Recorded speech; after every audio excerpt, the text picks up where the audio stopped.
Let's get right into community art showcase. Let's do it. Let's do it up. Let's get right into it. Let's get right into it. We're gonna show off some art. Dude, I gotta fix my, I gotta fix my everything. Everything needs to be fixed. My OBS. My OBS is a mess, guys. It's a mess! John, what's up? Nice to see you. Fluffy Foxy, hello, hello! Yeah, I'm gonna post, like, I don't know. I'm gonna post somewhere asking for mice recommendations for tiny baby girl hands. Alright, let's see. We have a bunch of entries today. This is actually really cool. I'm excited to see we have a lot of entries for the showcase this week. That's pretty awesome. Current mouse again. My current mouse is a Logitech G203 Prodigy. Is your OBS still freaking out from yesterday? What was wrong with my OBS yesterday? I'm excited to join the community art for the first time. Oh, well, I'm so happy to have you. I'm excited for you to join the community art showcase. John, it's great to see you. All right, let us begin. Let us begin. Oh, I was looking at mice. This mice looks way too big. You use the Razer Naga Trinity? How big is it? That's the mouse you use? It's okay, but it cramps my hand a little bit. First, and this is gonna be critique requested, first entry tonight is gonna be from So-and-See. So-and-See first. Oh, why it's so big? Whoa, what the heck, dude? Wow! And let me make my little guy a bit smaller because he's kind of in the way. There we go. There we go, make him a bit smaller. And fix... Turn that off. Actually, we'll do this. Hang on. I can organize this better.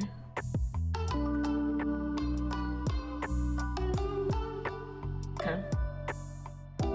Alright.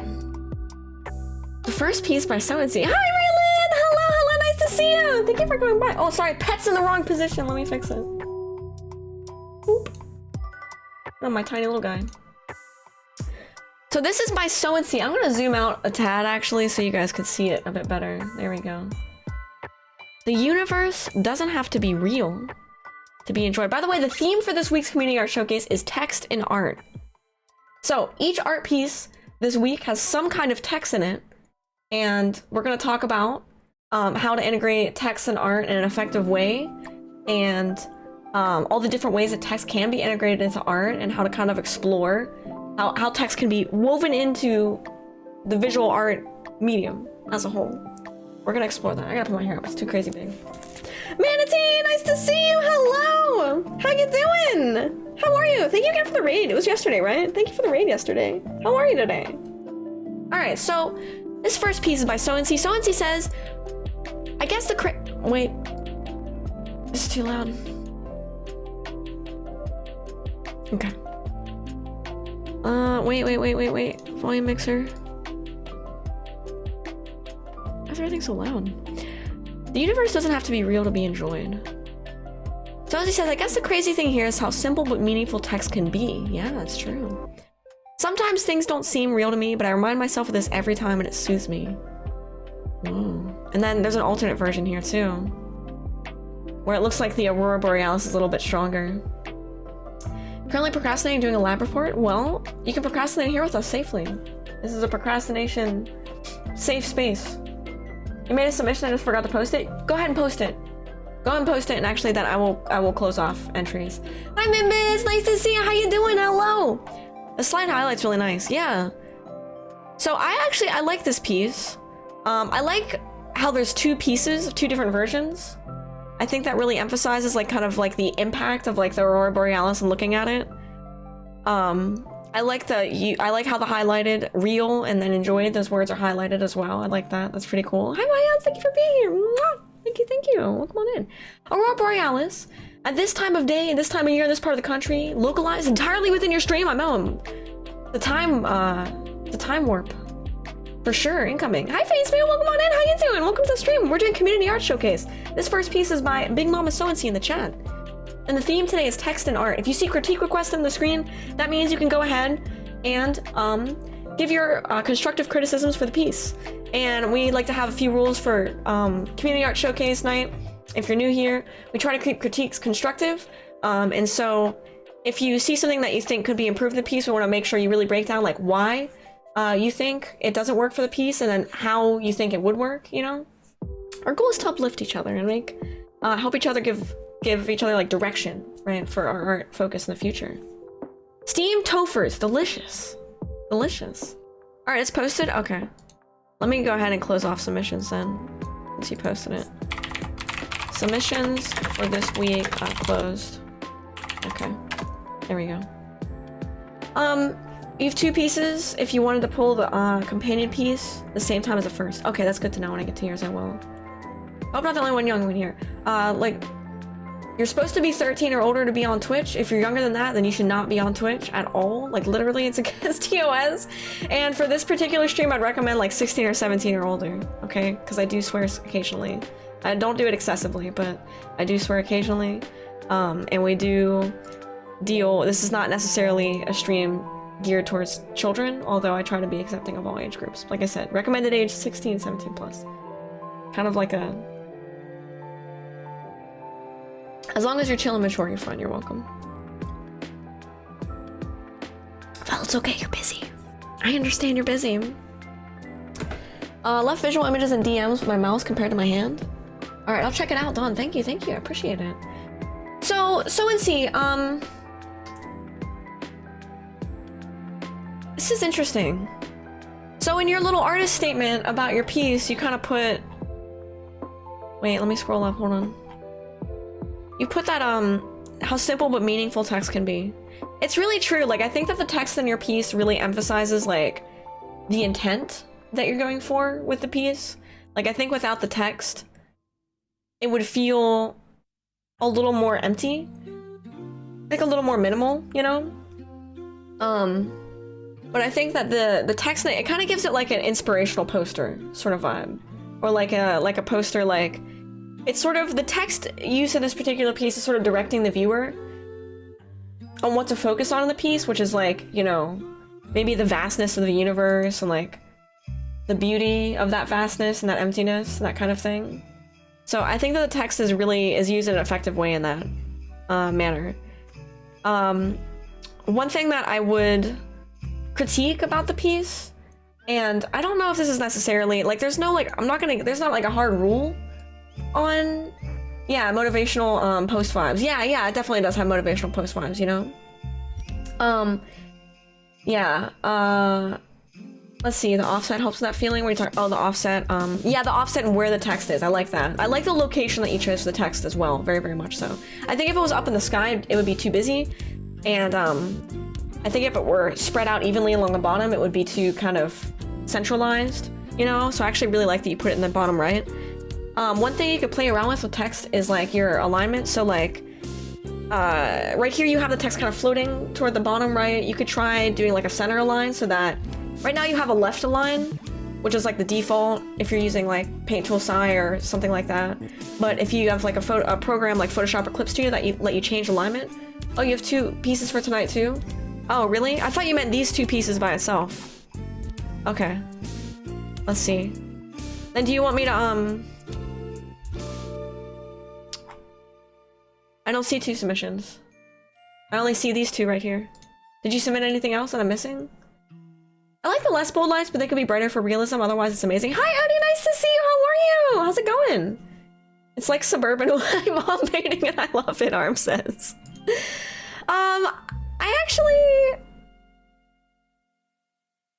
I see what you mean. I kind of do, the subtle lights are really nice too. But yeah, playing with the alignment of the text is always a nice way to, like, you sent me a mouse recommendation? Oh, thank you. Where? On Discord? What do you mean you sent me a mouse? Like, I don't see a DM. So you could play with the alignment, right? So like sometimes you could offset the alignment, you could center it, you know, you could put it to the right aligned, you could do it to the left aligned. No, you sent me a mouse? Are you shitting me? You really did? You just sent me a mouse? What? Hobo! you so much. Hobo, you are like a get things done person. You are so adorable. You're so wonderful. You know that? That is like so super nice of you. You absolutely did not have to do that. That is so nice of you. Hobo's just like, Persona gamer, oh my god. You're so nice. Are you serious? Are you for real right now? You really did? I love you so much, Hobo. That is so super nice of you. That's so kind of you. Oh my god. Hobo's like, I see a problem. I'm just gonna solve this problem right now. You absolutely, but that's like my problem. You didn't have to take that onto yourself. That's so nice of you. Hobo, thank you so much. I love you. You're amazing. I'm laughing because I just can't believe how freaking nice you are sometimes. You know that? You're just so incredibly awesome. Thank you so much. Seriously, thank you so much. Like, I know we've never met in person, but you fill my life with so much kindness and so much positivity and support and genuineness, like genuinity? Is that the word I'm looking for? Anyway, you're just a real one. That's the word I'm looking for. You're a real one. So I just want you to know that. Like, I really, really appreciate you, and thank you. Thank you, Hobo. Thank you. That's incredibly kind of you. Don't make me cry. No. Don't cry. Don't get too corny.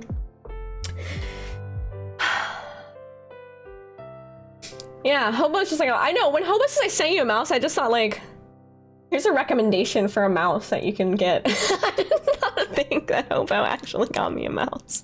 It's really nice of you, Hobo. You're so incredibly freaking awesome. You're amazing. Thank you so much. I'm truly blessed. I'm blessed to even know you. Thank you. I know. Thank you so much. Okay, we got blanking. So you think the alignment is good? You're super sweet, Hobo. Thank you for always looking out for me. Thank you so much. You're like guardian angel to me. Alright, don't get so corny, Sky. Stop it. So...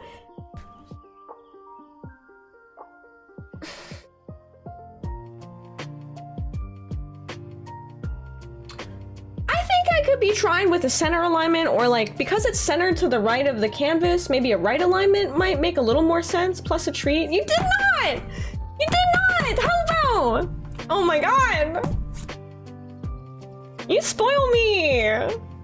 Thank you! Thank you so much. Think you're gonna apply with Sony's second piece? Oh, thank you! I do want to do them. I'll do them back to back, yeah. The font is telling me YouTube captions. I don't know if that's just a mean thing, though. The font itself is very minimalistic, which I think works with the minimalistic kind of direction of the piece. I think the font being pretty simple, I think works well with it. You could experiment with different fonts, maybe like a less thick font, like something a little bit thinner. Maybe like experimenting with center or right alignment might be all right too. I think I would, although I mean there's no real give and take rules for it, but you know, I think one of the key things about Texan art is really like experimenting and seeing what works and why does it work, asking yourself these questions you experiment about. Okay, yeah, like I'm wondering why it works. So I like the highlights and I like the location that you put the text. The font is simplistic enough that I think it works pretty well, but Jibber has a point that, you know, the letter spacing can be played around with as well, the spacing between each letter. And that can kind of affect, like, you know, impact of what the text says in the viewer. You know, also if you're able to, don't be afraid to handwrite. Yeah, actually, Fee, that's a really good point too. Handwritten text is really awesome. And you could handwrite text in too. You know, I love the simplistic. Yeah, I like how simplistic it is. It feels very like kind of beautifully, it's like a beautiful void. Wait a second, I just noticed this. So actually, the mountains aren't even in the piece. It's just transparent, is that right? I hate writing things by hand. Yeah, I don't usually write text by hand because my handwriting is actually really bad. Also, like, with my writing, like, and dyslexic stuff, when I handwrite, I mess up letters a lot. You guys should see, like, my notebooks. It's bad. Like, it's really bad, so I don't usually do that. If I'm doing an art piece, it's usually, like, I'm meticulously going through and hand doing the font. So, wait, what's up? Aurora Borealis, this time of year? That your second person said that. Do you have dysgraphia? That might be what it is. Yeah, dysgraphia is the writing version. Yeah. I have like, I definitely mix letters up when I write. And I can read like okay, but I read a lot slower than the average person. I read like pretty slowly compared to the average person when I'm reading like a big, like a book or something. I can write by hand experiments on. Yeah, exactly. I like the minimalistic font. I like it. I like it. Is there anything else that you want to add before we move on to the next one? I'm gonna actually just go down the line. Let's see.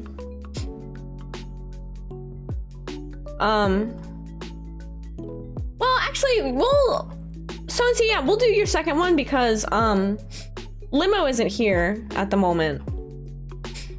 So we'll do your second one, and then we'll move down.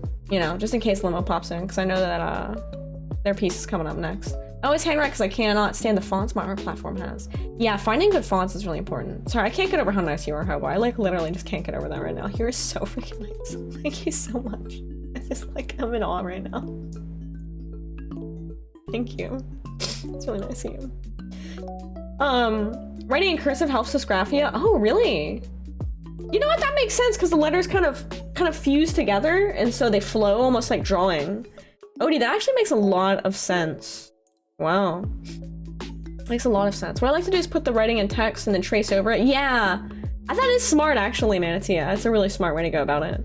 Let's do So&C's second piece. Hi, Wolf of the Woods. Nice to see you. How you doing? Welcome on the Community Art Showcase. Okay, So&C's second piece, also critique requested. So this one, speaking of handwritten font, So&C tried a different thing this week. Let's see.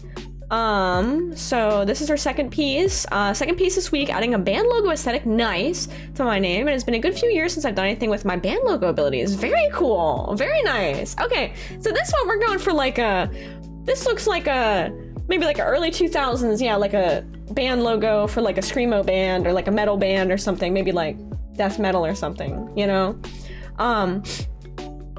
So my critique on this piece would be when you're creating like a logo, one of the most important things about creating a logo is readability.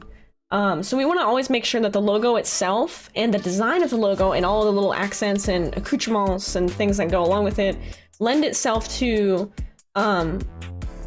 make sure that that logo like really is like readable and gets forward to the viewer like very clearly and concisely, you know?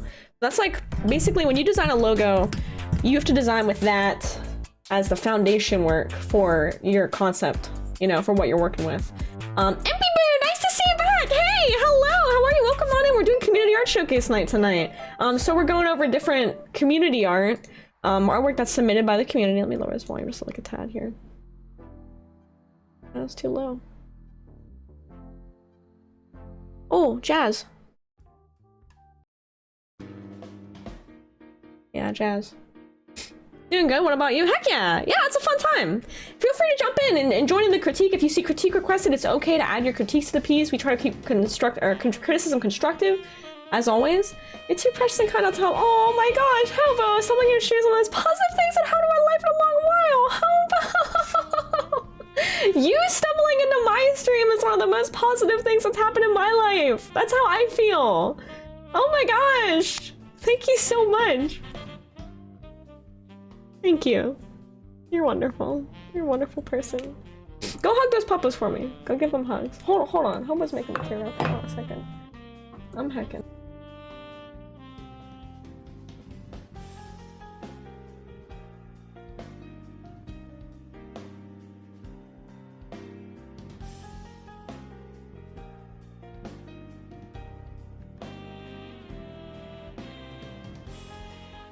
Okay. I see the problem with my keybinds. I don't have them keybound right for this overlay.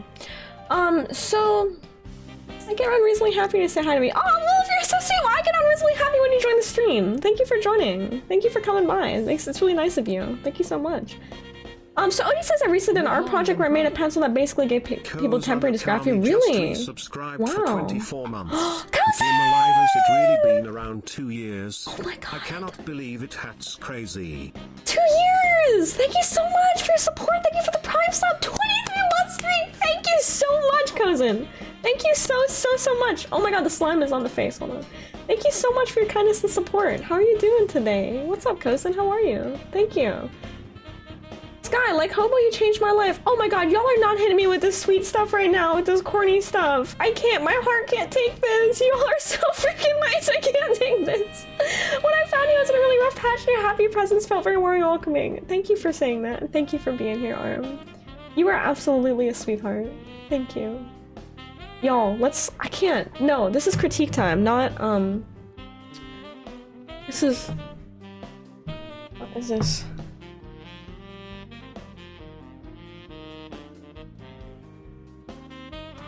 It would appear you are in need of a professional. What the hell, dude? No. Sorry. Weird text. I'm distracted. My ADHD has been like real crazy lately. I don't know if you guys have noticed that, but like these past couple of streams, it has been like... it's been hard to focus. Camera's distracted too. I've been okay. I'm just tired on Zomboid Guard. Nice! I want to play Project Zomboid sometime. Okay. Okay. Save this app for like an hour in, yeah. We're gonna focus on the art stuff. So, I agree with Jubear saying that the letters could be bolder or darker. And like I said, like when you design a logo, you want to make sure it's like readable.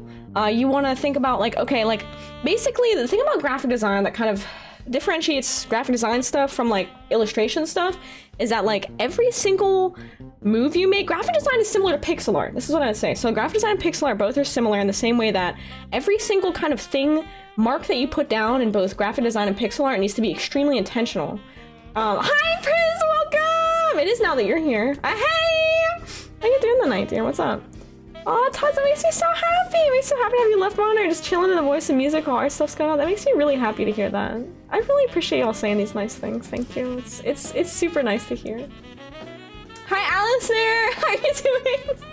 Anyway, every single mark that you make, every move that you make in design should be well thought out, intentional, and you have to think about, why am I making this little art go down here, and what I'm doing contributing to the overall impact of the design to make it readable, like legible, to get my point across to the viewer. These are like kind of like the three things that you really need to think about when you're doing like logo work and graphic design. That's sort of different than illustration. With illustration, you can kind of like zone out, you know, and you're drawing, and you know, maybe you make a lot more intuitive decisions, and you do in graphic design as well, but you do later on when you build up these foundations a little bit more, and you kind of have a natural inclination to make something, you know, a little more intentional, right? In graphic design. Every mark you make, every move you make, I'll be watching you. So that's my thought, my kind of process about your logo and like graphic design work in general, because it's a little different. So what I would say, Stonecy, is like, you know, take a look at some of your favorite metal band covers and like album covers and logos, and see like what are they doing, what you like about it, you know, what you might want to bring into your own work if you want to try doing like a logo again and that type of thing. Hello, what's up? Life daydream, life is but a dream. Shaboom, if I could take you to a paradise up above. Badoom. Hi, welcome to stream. Sorry, I don't know what happened there, but hi, hello, I'm Sky. Nice to meet you. Welcome on in. We're doing community art, and I'm resting my arm. Sorry, guys, I have a wrist brace because I'm resting my wrist. Itsy, hello. Yeah, the Texas far really reminds me of antlers. It does remind me of antlers too. I actually didn't think about that. I was thinking like scars or scratches. Does look like antlers, yeah. Hi, Terra Tiger, nice to see you. How you doing? And Manta says it's such a wholesome community. I have no idea how you're able to stay so high energy the whole time, Sky. Yeah, Manatee, because after my stream, I'm like dead. Like literally, I have like no energy sometimes when I'm not streaming. Like I think that's how I do it. And also with the extreme powers of having severe ADHD. I love the flow it has. It does, it has a beautiful flow. I will say that. I really like the Y and the S and how those bottom bits sort of swoop up kind of parallel like that. I like that a lot. I also like how the N and the O sort of come down to make like fangs almost. I like those elements of it as well. I think that's really cool. I like that. I think maybe like this part, hold on, wait, where's my mouse? Like this little bit right here, it feels like it breaks up that S a little bit too much, maybe? You know what I mean? But I like how these are kind of like parallel and you're following like parallel forms with these, you know? Yeah. Sky during stream, it's accurate. It's accurate, Nancy, no joke. It's accurate. Like, I really sometimes like can't after like, especially a long stream. Last night I was like super tired. Oh my gosh, I did almost 9 hours of games last night and I forgot how like crazy intense like horror games especially can be. After the stream I was just like immediately like pass out. I'm Groovy, was having kitten cuddles nice and check my phone and saw the stream. Well, thank you for popping in, Taryn. It's nice to see you as always. Thank you, thank you. You looked at hundreds, possibly thousands of band logos. Okay, right on, right on. Well, so and see, is there anything that you think you want to say before I move on about either one of your pieces tonight that you would like maybe want to ask for direction on, or like anything in particular that you weren't sure worked out, or that you want critique in a specific area? I think that's my general thoughts, and we had a couple other really good thoughts in the stream about these as well. I really do like this, yeah. Yeah, I was also talking about that demon voice after a while. I was hard, dude. That was kind of the best. That was kind of the best ever. You're like, oh no, Alistair's possessed by a demon. I guess this is happening now. I like the shooting star in this piece a lot. I think the shooting star is like a really good highlight. And another thing I want to say that I really enjoy about this piece too is that it looks like you hand did the stars, and I think that it really they're spaced out in a really like kind of naturally erratic way, and I think that lends itself really well to it. Like, you could have easily just done like a uniform star brush, but that wouldn't have been as engaging, and I really like how you did the stars in this piece. The stars are layered really well. It's beautiful, you know? Yeah, the shooting star added was neat on the left side. Yeah, and almost this composition is interesting, you're right, because the shooting stars in the top left, and the text is in the bottom right. So I quite like that sort of weight, how they're kind of playing with each other, you know? And the shooting star is also pointed towards the text, which leads your eye to the text, which is actually a really nice touch. I like that a lot. Bard, hello! My friend loves the art! Ah, that's good! That makes me so happy! That's awesome! That's so cool! I'm really glad, Bard. That's good. Yeah, these are really awesome though. So thank you so much for contributing to the all of the community art showcases. I love seeing your art every week. I'm really, really excited to see your art every time we do these showcases. Because you've been getting, like, your art's been so cool. Okay, do you think the logo, this logo here, will be better off with a 3D component? Not necessarily. I think that the logo could use...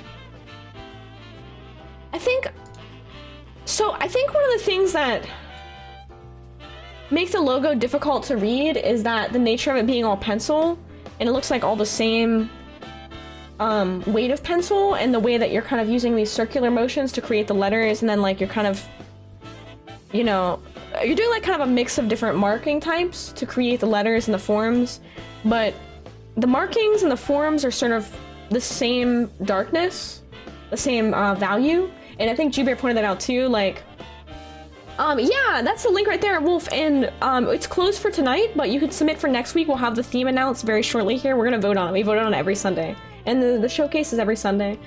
So basically what Bear said, I think I agree with as well, is that I think there needs to be maybe something that makes the letters stand out a little bit extra, a little bit more, whether that's a, you know, a darker pencil, or maybe adding inks to the piece, or maybe, you know, trying different methods of marking and shading. Maybe use pen. Yeah, I think pen possibly could help, you know? And I think, like, experimenting with methods of filling in areas with your pencil, like whether we're doing hatching, we talked about hatching, or whether we're doing, like, you know, kind of like a whole fill-in shading area, and being like maybe a little bit more consistent with the methods that you're using, the markings that you're making to fill in a larger area on your paper with pencil. Because you can do a lot with just pencil. Like, I think you could redo this with pencil, but if you did it a little more consistently with the way that the markings are created, I think that would go a long way as well.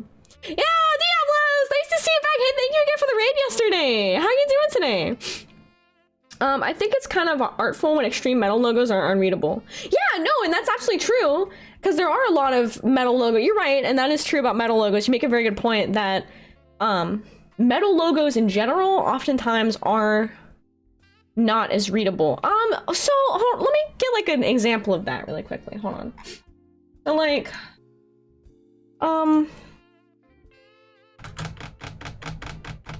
Red Crew of Oddwood logo. Well, their logo is actually pretty readable. Red Crew of Oddwood. And then let's see, what's another like logo I could pull up? Man, what is up with this music? It's tail time! There we go. Hey, what's up, Beanie? Welcome on in. Thank you for following. Welcome to the Rat Pack. Welcome, welcome, welcome. Welcome. Somebody's doing remixes of cut paper. Just seeing which spike goes to what letter. So, like... That's Yoshi. So like Drake Crew of Oddwood, this is a metal band. This is their logo. I'm trying to think of like, what is some other really... Infant Annihilator's logo? Do you want to post a link in the chat? Not legible at all. That's true. I mean, there are a lot of logos that aren't legible. That's actually a good point. But if you're making it, if I didn't have to deal with DMCA, would you play metal on stream? I listen to metal. I actually really like metal. I used to listen to it a lot when I was streaming on Picardo, so maybe, but I try to keep music that's like the most tolerated by the most amount of people, so like video game music is generally pretty chill. Because some people really don't like metal at all. Metal is very like particular niche taste of music, you know? Even though I love metal personally, and I would love to listen to some like, you know, crazy grudge metal or something, grunge, you know? Yeah, they don't have to be words either. It's true, they could be a symbol. Exactly, that's absolutely true. That's true, that's true. So I think that like if you're going for something that's like I think that increasing the contrast, and that type of thing would go a long way with this piece though. You know? Yeah, Slipknot's logo is hard to read, yeah. So like, Slipknot logo. I mean, their logo is pretty legible. It's pretty... So you see how in their logo with the Slipknot logo, like, is there all of the little where the cake kind of goes over the N, it's very intentional. Like these little spikes on the S are very intentional. That's sort of what I mean about like when you make a logo, like all of these decisions that you make are very very intentional things, you know? But yeah, lip snot. I think the hardest part of the logo is that there's no consistency between the spines. Some letters only have one, others have branching, others have multiple spines. Like in this part here, in this one, you mean? Yeah, I think that maybe...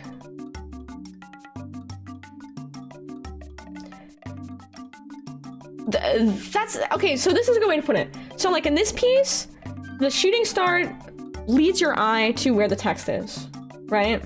Absolutely, Bard, go ahead. Hey Raven, nice to see you! Welcome back! Like, this compositionally kind of makes sense. Whereas like, with this piece, there are elements that kind of move your eyes around the canvas, but there's a lot of kind of like clutter in the middle that doesn't necessarily seem like it creates a focal point of interest, a visual focal point. Yeah. Yeah, and then there's a kind of this like shading in the middle. Exactly, and that's what I mean. It's very chaotic, right? Which could be cool, but coming at it from the perspective of like, you know, logo design, you can have something that's chaotic with keeping to like a legible logo type thing. So like this is a really good example actually. So this logo is extremely chaotic. However, a lot of this stuff and these points in here are actually very intentional in their placement. You know, you have this centerpiece here. You have the antlers pointed outwards. You have these two skulls kind of catching your eye from where the antlers point out, leading you down with these little spears into the center of the logo. You know, you have a lot of forms and stuff like in the logo, but like you can see that on either side, you have this side that's weighted by this bat thing. You have this side weighted by this kind of like scully form down here. You know, the logo is framed by the antlers on the top and this little thing at the bottom. So it's like, it's weighted and framed in a very like intentional manner, even though it's an extremely chaotic and not readable logo, right? But it's still extremely intentional. Yeah, balanced, exactly, yeah. Yeah, building identifiable shape or themes, you can't rely on the text being read. Yes! Gilly, that's perfect. That's actually really, really smart. Yeah, building an identifiable shape or theme. Exactly. So if a fan of this band sees this, they might not even be able to tell what it says, but they can say, "Oh, that's a logo of my favorite band." You know? Yeah, this is a God tier logo. Exactly. So this is a really, really good example. I like this band's logo. Okay, let's see this one here.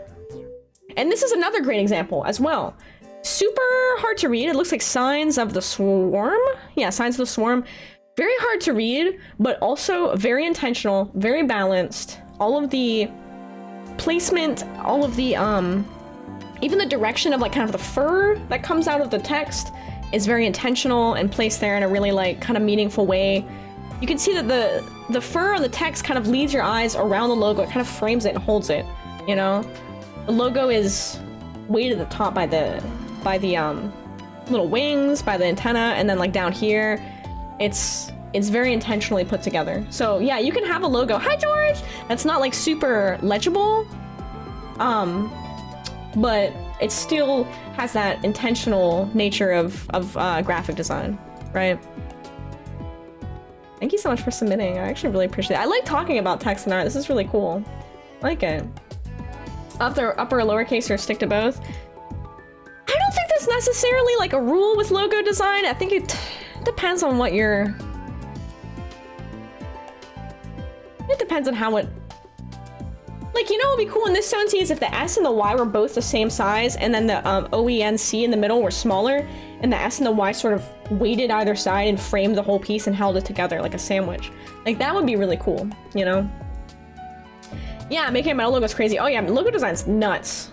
I've done a couple of logos. Logo design's kind of crazy. All right, I think let's scooch on. Let's move on, right? Okay. Oh, I don't know. Is Limo here? Should we wait for Limo, or should we just go ahead and do the thing? We'll just go ahead. We'll just go down. Wait for Limo. Okay. All right, let's skip Limo for now. Then Sippy, we'll do yours. Okay. All right, Sippy's submitting photography. So let me close this stuff out.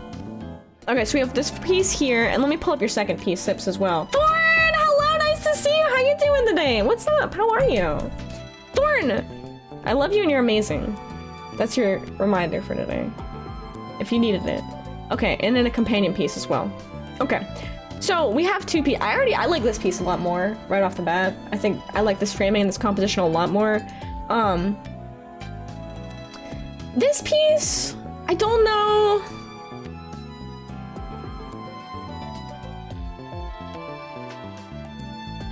I like the subject.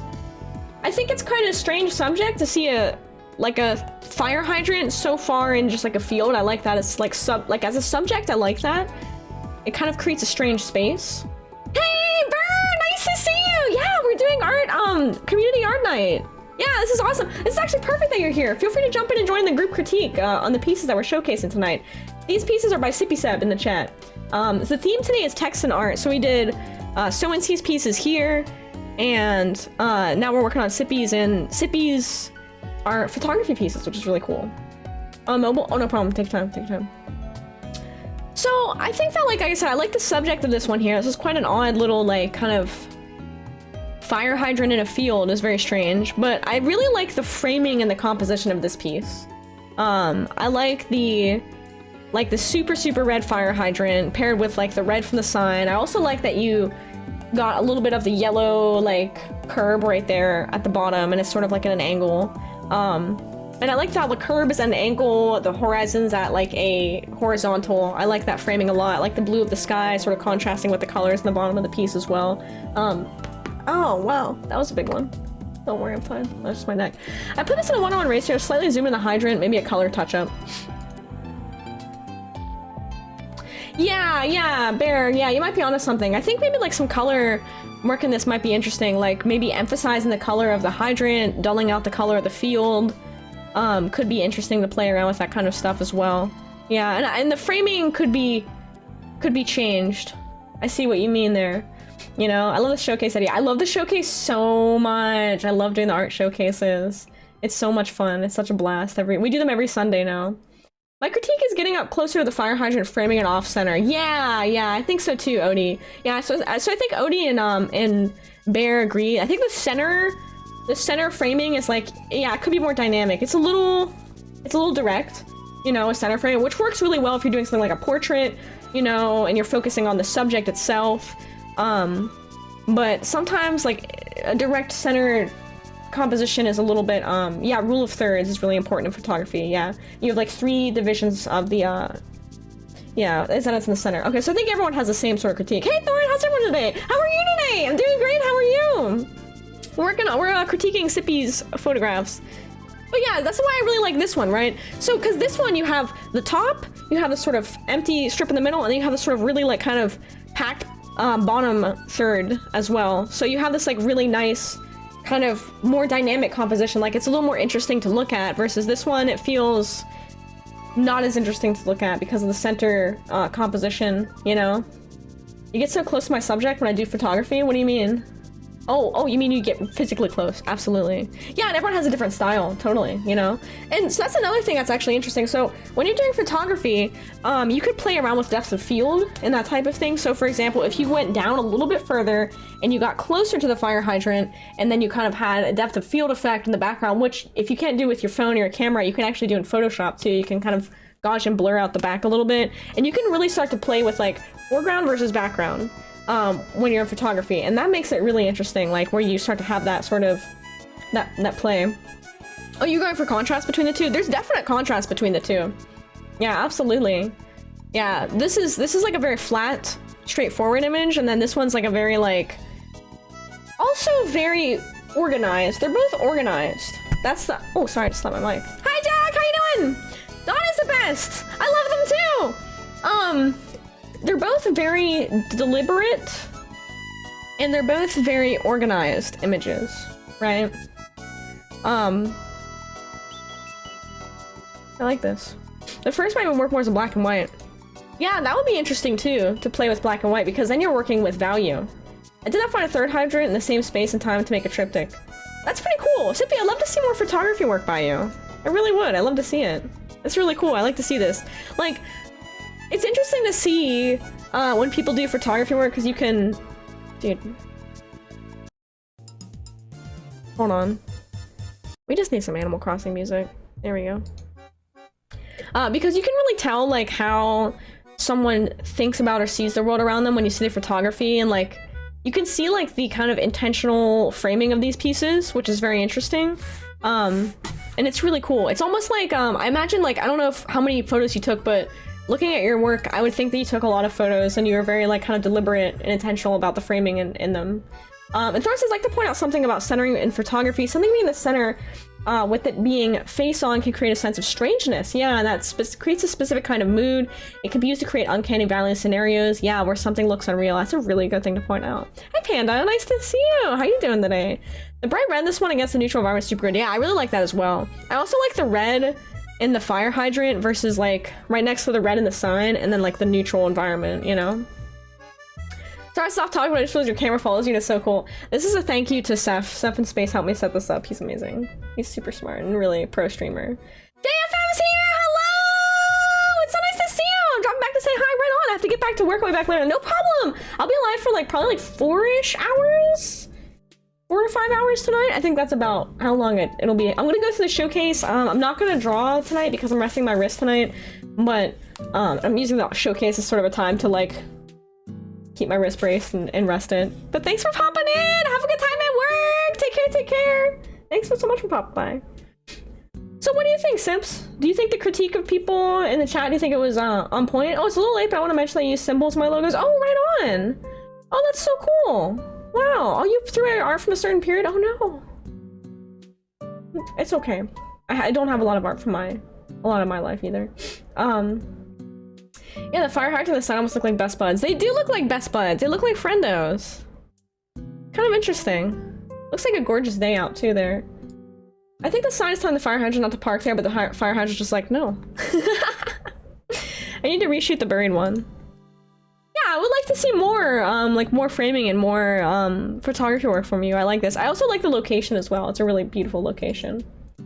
Yeah, y'all keep art. Most of mine was work I've turned in. Y'all keep art. I have some, but like a lot of it I lost. I moved so many times in my life. I don't have a lot of things. Nobody knows the top left corner is leading off to a handicap parking space.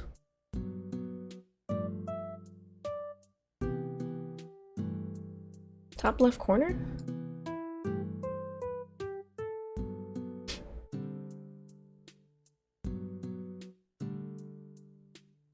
That one up there? Yeah, I did not notice that. That would be correct. Interesting.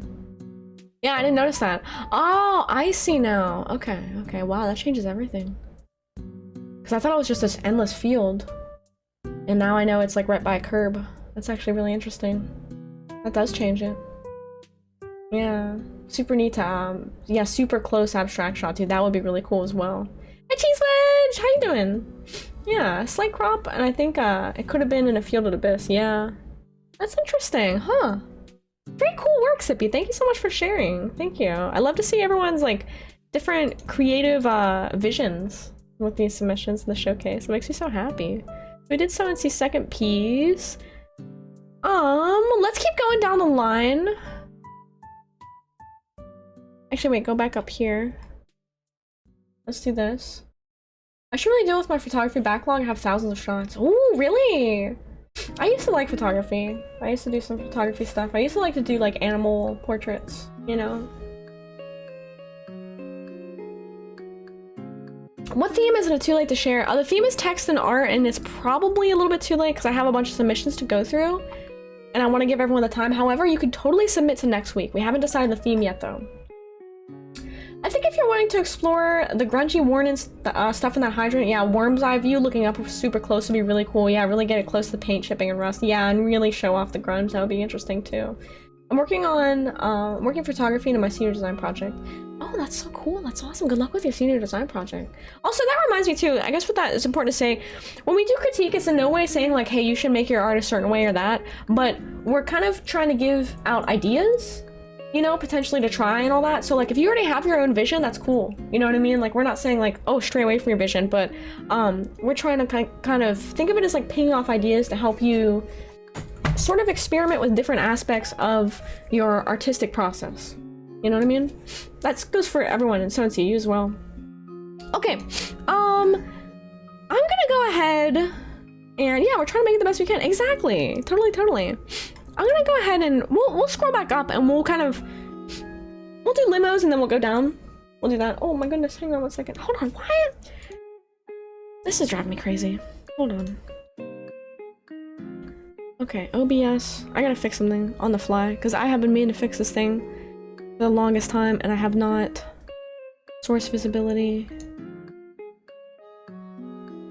Title. Oh, never mind.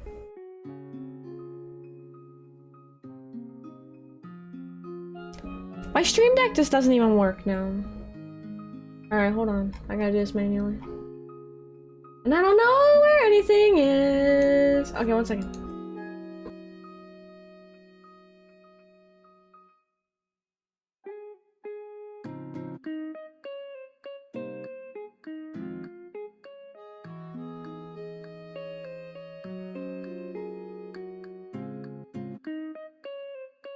Okay. Can I like set colors to these? Oh wow, I can. Okay, cool. I didn't realize I could do that in OBS. It feels like I just started streaming last month with how little I know about OBS and shortcuts and all that stuff. I think the contrast between a super close-up shot and the kind of really zoom out make a sound would be really interesting juxtaposition too. That's actually a really good point. That would be really cool contrast. That would be neat to see. Sippy! Thank you for submitting. Thank you so much. I'm looking forward to seeing more of your photography work if you want to submit again for next week. It's really cool. I like seeing that. Next piece is by Limorek. Limorek's not here right now, but they're really awesome. And we're gonna show their piece here. So Limorek has really cool stuff. Some of it is crit welcome, and then we're gonna show they submitted a few pieces, so we'll show off a few different pieces as well. Here's a rather old thing, Limorek says. I did for an Instagram drawing challenge years ago. The brief was just to create a cupcake. I started drawing melty icing, and it made me think of the Wicked Witch of the West melting, so I added the text, "Oh, what a world," to it. As a self-crit, I think I would not use B-row for this again. Okay, B-row for this? If I did it again, I think the icing flow could be a bit more organic. But it won the challenge. Nice, congrats. B-row. Wait, what's B-row? Wait, okay, so we have different things in the background. Wait, what's going on in the background? Okay, this looks like stamps in the background. Okay. Oh, the pen brand. Oh, is that what it is? Okay. Okay, so it's a brand of pen. It kind of looks like a gel pen to me. Yeah, I could see that. Okay. Interesting. Wow, I love this. This is an awesome, awesome piece and a really, really cool sort of example of like text and art and how text and art can be so radically different from one piece to the next. You know, like this piece itself is so different than, you know, how So and So used text in a minimalistic way, and you know how Sippy's photography highlighted text that's in the frame. This is really cool because the text is integrated into the illustration that not only emphasizes like, you know, the meaning of the piece and adds to the meaning of the piece, but the text also emphasizes and adds to the form of the illustration itself. You know, how the text sort of like sort of goops and spreads down, and it really looks like it's part of the icing. I really, really love that. You know, that's so cool. Let's see. I see, so that's the pen, the icing flow. Okay, so they said the icing flow could be a bit more organic, but I want to challenge. I like it. I think it's really, really awesome. Really, really cool. Yeah, the way the letters of the world's met together too. I know, I love that. I love that, how like the A is connected there, you know, but it's still readable. However, it's, even though, like, you have to look at it for a little bit. Off the bat, immediately, it might not be that readable, but as you look at it, you're able to discern it, and you're able to realize that the text that's written in here itself connects to the meaning of the piece too. It's so, so cool. What's it say again? It says, "Oh, what a world." And the reason it says that is because this was a piece that Limo says they did for an art contest, and the key was, or the prompt was cupcake, and they said that cupcake made them think of the Wicked Witch of the West, and so they added in that line from Wizard of Oz, which I think is like really creative and interesting. Another theme could be Autumn Decay. Ooh, since we're in that part of the season change, I like that. That's a pretty cool theme. Or maybe just autumn in general. That would be cool too. You know, that way like it's a little more open for people to submit to pieces. That would be really cool. I like that. Yeah, it says, "Oh, well, I love this." I also love how the first dot is filled in, the other two are like hollow. I really like that as well. It's an awesome. I know. I love how different all our submissions are too, Bert. It's just so exciting to see. We have a few other pieces to show off from Limo Rec as well. So this one, they said, this is another one from a few years ago. A birthday card for my uncle. This is gorgeous. Wow. Look at this. Happy birthday, 70. Oh, hang on a second. So this one is like really, really lovely. And I really love how the text has like a stained glass almost look to it. It's just super, super beautiful. And these strange like kind of abstract forms in it. And then I like these weird little, cool little like kind of hairs that pop out here. Yeah, the cupcake does have drip. It does. Literally has drip. Yeah, with the prompt this open, it'd be more surprising if we didn't see a ton of variants. Yeah, the prompt was really open, text and art, exactly. I like that. We'll consider autumn for the next theme. Okay, and Limo Rec also submitted this one. Here's an example of using text as a texture for the background of a piece. This one's really cool too. So this is really neat because this is like an illustration drawn on, it looks like, I don't know what kind of paper this is, but I think that this is really cool to see because you can create art and put your illustrations and drawing on like anything, you know?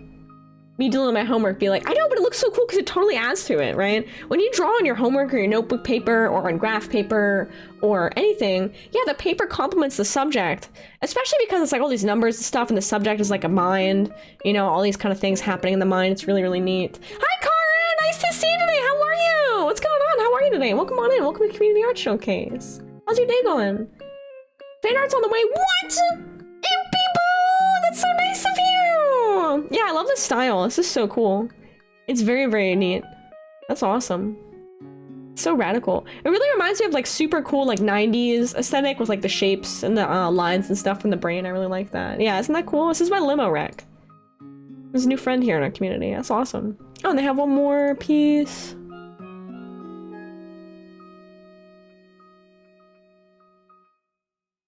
I'm gonna play it safe and not show that one because it kind of has like a boob on it. That's not like me not wanting to show your art, Limo, if you're watching this VOD. It's me being worried that Twitch will like ban me. Very paranoid about it. Okay, But you should check it out. Limeric's other submission on Discord is really fantastic. It's a mixed media sketch incorporating text printed onto acetate. It's totally safe for Discord. It's not inappropriate at all. It's a beautiful piece. However, Twitch is like notoriously defunct about banning artists for literally anything at all. So, although plenty of artists get away drawing way worse stuff than I do, but I'm a tiny little streamer, so they'd ban me. I'm a tiny little baby streamer. I don't make enough money for them to not ban me. I don't care. Yeah, it would be a cool album cover. Absolutely, Life. It would be. Yeah, the other one is gorgeous too. It's so pretty. Limo is an amazing artist. Absolutely incredible. Yeah, it's a shape of one vaguely the scandal. I know. It's so scandalous. Alright, next piece, we're gonna move on to Mystic Doodle. Mystic Doodle, are you in the chat right now? I'm not sure if the artist is in the chat. Next piece by Mystic Doodle, and this is really cool, because we're back on kind of like a different style and character art now. And Mystic Doodle says, I'm really proud of this one. I love the cartoony vibe it has. Critique requested. And I really love this one too. I also love the cartoony vibe in this piece as well. Acetate sounds, wait. It sounds like acetate, so banned.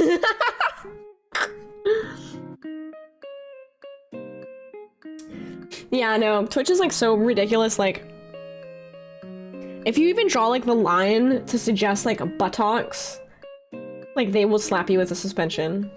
Like plenty of artists have gotten banned for that. It's ridiculous. Like a long time ago, like Thor got banned for creating an emote of a Pikmin with like stockings on. Like literally just legs. Like nothing at all inappropriate, just legs with like fishnet stockings. And they got like a suspension for it. It's like insane. It's crazy. Yeah, literally just fishnet stockings. That's it. Freaking goofy. Yeah, seriously. I'm not kidding. We can ask Thor whenever they come back on the stream this coming Friday from the Beans cast. You can't even show our ankles anymore. Yeah, it reminds me of Looney Tunes, specifically Coyote Roadrunner. Yeah, I love it. I love it so much. I love in this piece, I really like how some of the lines are black and some of them are colored in with like kind of like a shaded color. Like these lines of the finger are darker brown and this line is like a darker grayish blue. I really like that. I also really like how the character is lined, but the background is not. Excuse me, like the cactus is like kind of lineless. You know, I like that. A VTuber got banned for having booba. They were covered and it wasn't weirdly proportioned because the model was plus size. Wait, really? Wait, a VTuber got banned for just having boobs? Like, with clothes on? Like the VTuber character had clothes on, but they got banned because they had boobs. Even though the boobs were in an outfit. Are you serious, Arm? That's so messed up. That's like straight up like sexist.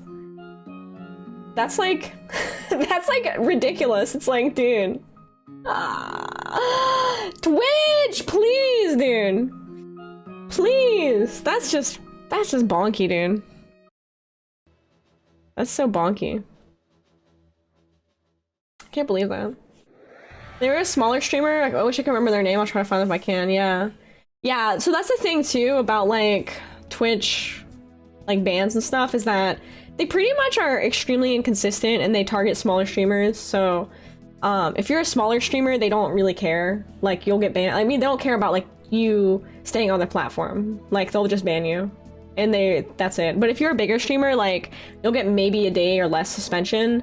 Yeah, some rules don't apply to bigger streamers. Exactly. Unless they're making an example. Exactly. Yes.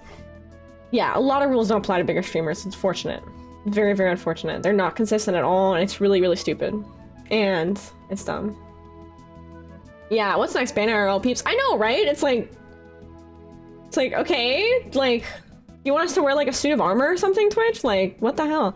Anyway, let's get to it. So, I love how the text is sort of highlighted around the tail, because this framing is great. So the character sort of creates a V with the body in the front and the tail here. Alright, over here so you guys can see.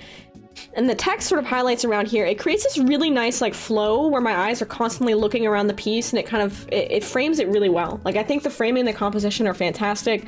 I sort of, now that I'm looking at it, like, I question the cactus. I'm not sure if the piece would look better without it and be more consistent without it, but I do like how the cactus definitely lets you know as a viewer that you're in a desert, which adds to that Looney Tunes feel. So I guess there's pluses to the cactus too, and things I like about it, as well as things that I'm not sure if I like about it because of that. Like, I guess the reason that I'm not sure about the cactus is because it's really close to the head. You know what I mean? I think I like the cactus. I think I'm leaning on liking the cactus. Yeah, the cactus sets a scene very well. Yeah. Okay, I like the cactus. I changed my mind. I like the cactus. Cactus is good. I like how the shading on the character shows that the explosion was on that side. You can see the shading is on the one side of the character as well, so creating like this kind of dark shadow. I think the shading could be emphasized more as well. You know, yeah, I'd watch out for tangents as well as especially the explosion. Wait, the explosion in the air. I like the placing of the boom. Yeah, I love the placing of the text in this piece. It's super, super Looney Tunes, super cartoony. It's really awesome. It really adds to the piece. It really helps keep the composition consistent and keep your eye moving around. You know, yeah, adding rim lighting. Yeah, that could do it. That could do it, definitely, Odie. Yeah, adding some rim lighting to really emphasize the explosion is hitting the character with light pretty strongly there. Yeah, that would be really cool. Yeah, I love how it sounds that too. I know, I love that too. Yeah, it's very playful and it knows it. Yeah, it's a really playful piece. Oh, you know what else I think would be really cool with this piece too is if the outline of the character was in a thicker black outline that would emphasize the cartooniness, right, of the piece. That would emphasize sort of that like kind of standout, cut out nature of the cartoon of the character there. That could be really cool. And also adding that would really contrast with the background not having any lines. I think that could be interesting. Yeah, he's not looking at the explosion, so you know he's cool. Exactly! Yeah, not looking at the explosion, you know that they're neat. Well, are they looking at the explosion? I think they might be. I think they kind of might be looking at the explosion. They're kind of glancing back at it. Or maybe they're looking up. It's hard to tell. Hi, what's up, Skylar Bird? Nice to see you. How are you? Samson, how's it going? Welcome on the Community Art Showcase. How are you? I can imagine this being animated. Me too! I think the style will look amazing in animation. It would be so cool. What is Poop Rat? You have to redeem it to find out. I can't tell you. Wait, are my redeems on? Wait. Oh, there we go. Yeah, it is. Answer is yes. Yeah, no, I really like this piece. I agree with the animation. I think the style will be amazing animated. I love the little dynamite catch in the hand too, you know? If the cactus is a little smaller, look further in distance. Yeah, it's true. Or that could be a giant cactus. Who knows? Wait, hello! Love this community. Ah, thank you so much for the resub. I should see it, please.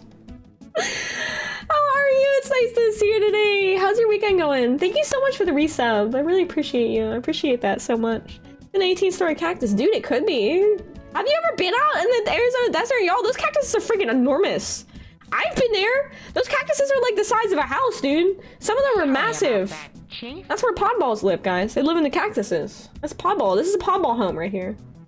I also really like another thing that I want to point out. Yeah, they're huge, dude. I'm good. I'm proud because I've installed a new mailbox after mine got knocked over. Oh no, yours got knocked over? Hey, but props to installing a new one. Also, like, heck, whoever knocked your mailbox over, that sucks. I'm sorry. That's not very nice of a person to do that at all. That's so mean. See, like, I'm all for, like, harmless pranks, you know, when they're not gonna, like, be at the expense of another person. Yeah, it totally sucks. I'm so sorry, Booyan. Like, knocking over someone's mailbox is not a harmless prank. It's, like, irritating. Someone has to, like, get a new mailbox that costs time and money, and time is money, friend.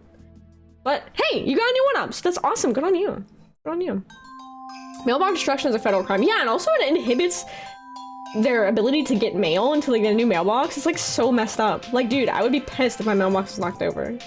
That's like so uncool, you know? Oh, one more thing I want to add about this piece. I love the color of the sky. Oh, sorry. I love the color of the sky. I love the super highly saturated colors. It feels very cartoony, very awesome. Oh, you know one thing I would suggest for the artist Mystic Doodle is to try cell shading. So if you're working in a really cartoon style, so right now you're using a very soft brush for your shading, which looks really cool, but give like cell shading or hard shading a try and see how that'll work with a very cartoon and graphic style like this, and it might be kind of cool. I don't know, just a thought. Your mailbox was slammed by teens with bats years ago and they got caught and got their butts kicked? Whoa! Vigilante justice! Crimson, how you doing? Any plans for playing Deltarune? Yeah, I do plan on playing in Samson, yeah. But I've been doing spooky games on Saturdays. However, what I think I might do is start doing my commission work a little bit more so like in the day. I might be doing some co-working streams this week on Discord, just like voice calls, and then streaming more games at night. Assume my wrist can handle it. I've been having wrist issues, so I kind of have to rest it. Like right now, I'm resting it. Awesome work, Mystic Doodle. Thank you so much for sharing. Thank you, thank you. You are awesome, and your work is awesome too. All right, next piece by Fee. Would you play Death Row on PC or Switch? I'm better for your wrist on Switch. That's a good point. I didn't think about that. It's not super Adequately PogChamp behavior detected. distributing chalky milk. Death Row is like not too bad because it's mostly keyboard. So that's fine. It's like the mouse move with my right wrist. Actually, I gotta go pee. I'm gonna take a break. Hang on. Distributing chunky milk. Hey, thanks everyone for being here today. I just want to thank you guys for being here, hanging out. I really appreciate y'all. I really love the art showcase. It makes me really happy. What am I doing right now? Dude. My brain is...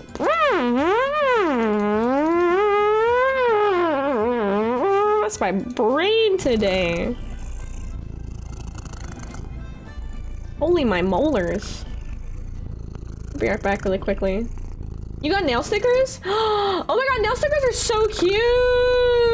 I want to look into getting nail stickers. I should do that. Hey Peter, what's up? I'm gonna take a really quick break. I'll be right back in a sec. BRB! Hang tight, everybody!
Alright, I'm back, Hello, I've returned. Oh yeah. Wait, why are there 2 instances of this game open? That's so weird. Hey, I'm back! Okay. Next piece. Thank you for the welcome back. Thank you. What happened to your Discord? Did it lose its cord? What? Because just having a disc won't work. What happened to my Discord? It doesn't, my Discord doesn't, gosh, this is so irritating. Dude, look at this, like, massive bajingle jangle of cable. Look at this, guys. I'm living in, like, 1993. Like, whatever, dude. I can't even untangle my headphones, guys. Look at this. Hello, what is up, friend? Nice to see you, 307. How you doing today? I said something during BR back. Should I re-say it? Let me scroll up. Is it possible to gift people free games on Steam? To gift people free games on Steam? You mean like if a game's already free? I think you just send someone that you would like to have to play that game the link and they'd have to download it themselves, yeah. Yeah. Facts, that's literally a feature of your Sony V6s. Yeah, dude.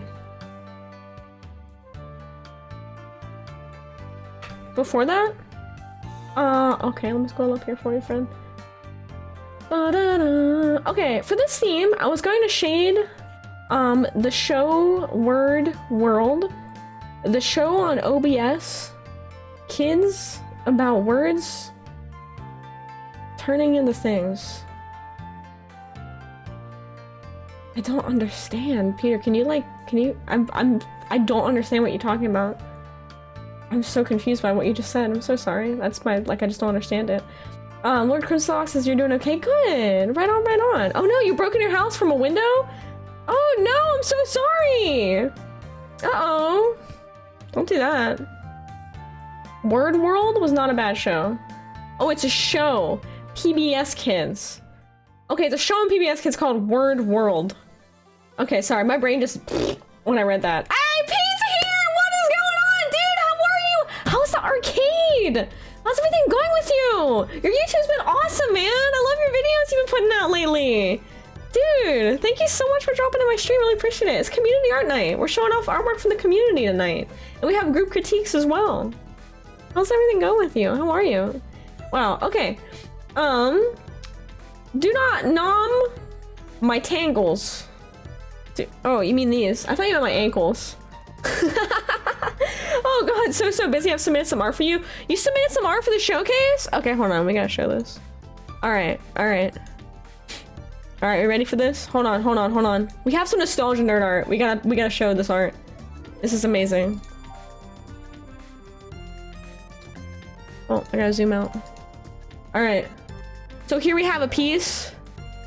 And as you can see, there is text in the piece because the character says "ye," "ye," and it appears to be what I think when I look at this piece is I think it's a reflection on the sort of emptiness of the cyberspace and also like maybe, you know, a life led in the internet space, sort of like this liminal sort of essence where we exist in a time and place that isn't really grounded in physicality.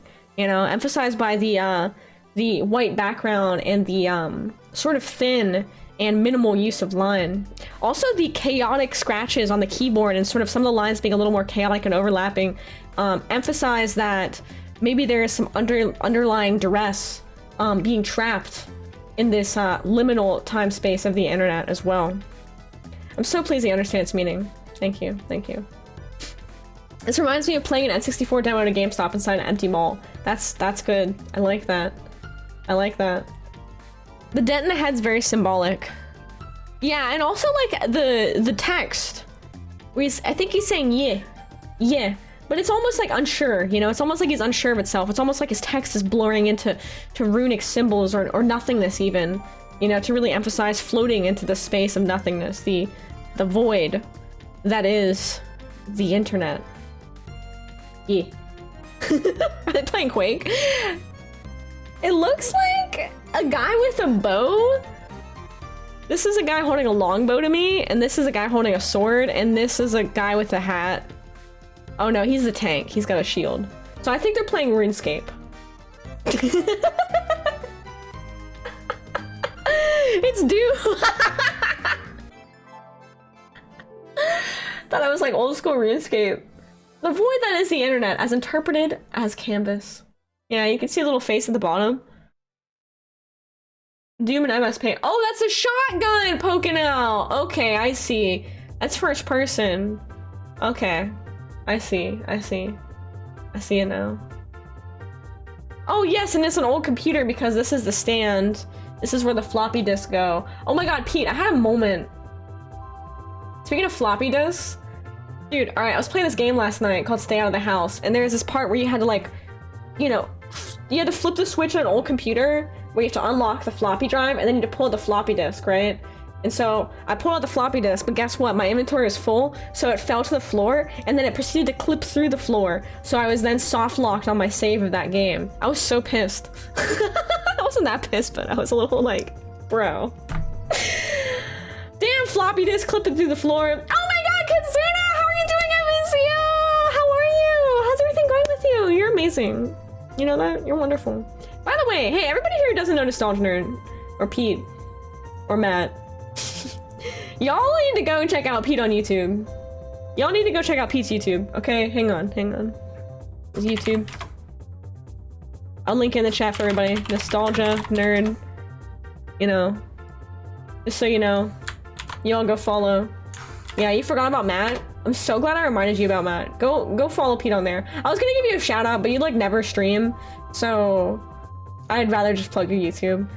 Pete does really cool videos about like old technology, retro tech, and exploring different types of like weird lost elements of like the internet and tech, and it's really, really cool. So yeah, you should go check him out. Yeah, you should go follow Pete, for real. You should go watch his videos. They're really good. They're really good. I don't just say that because he's really nice and he's a friend, but I say that because they're actually genuinely very, very entertaining. They're good videos. Okay. Follow on both, on my main, on my YouTube, and on... You can go back to proper art. This is proper art. This is proper art. Can you throw in a picture? I made it in like 2 minutes. For you, yes. For you, yes, Thorn. I'm glad you're doing better! I'm doing good. I'm resting my wrist, so we're doing this community art showcase tonight, and I'm trying to, not, agitate my wrist too much. Alright, let's get back to the showcase here. Let's see, we did 70s. Wait, we gotta scroll up. Where's Fee? Fee's up next.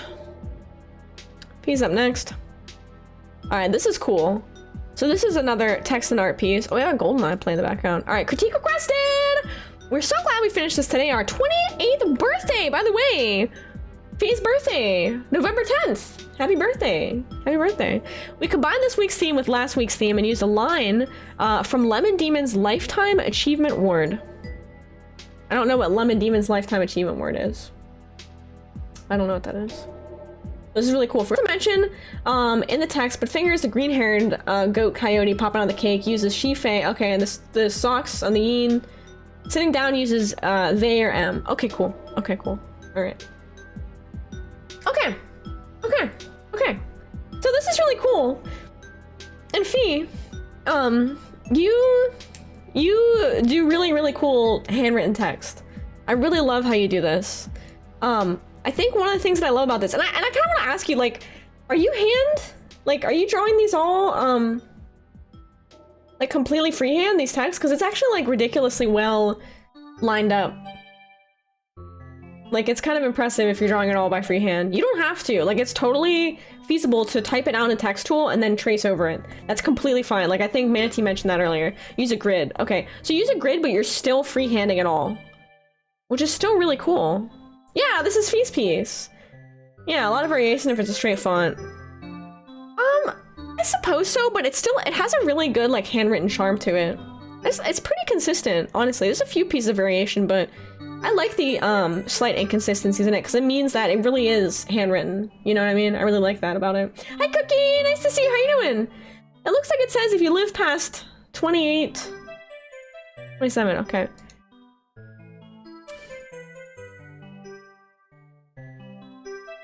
Oh.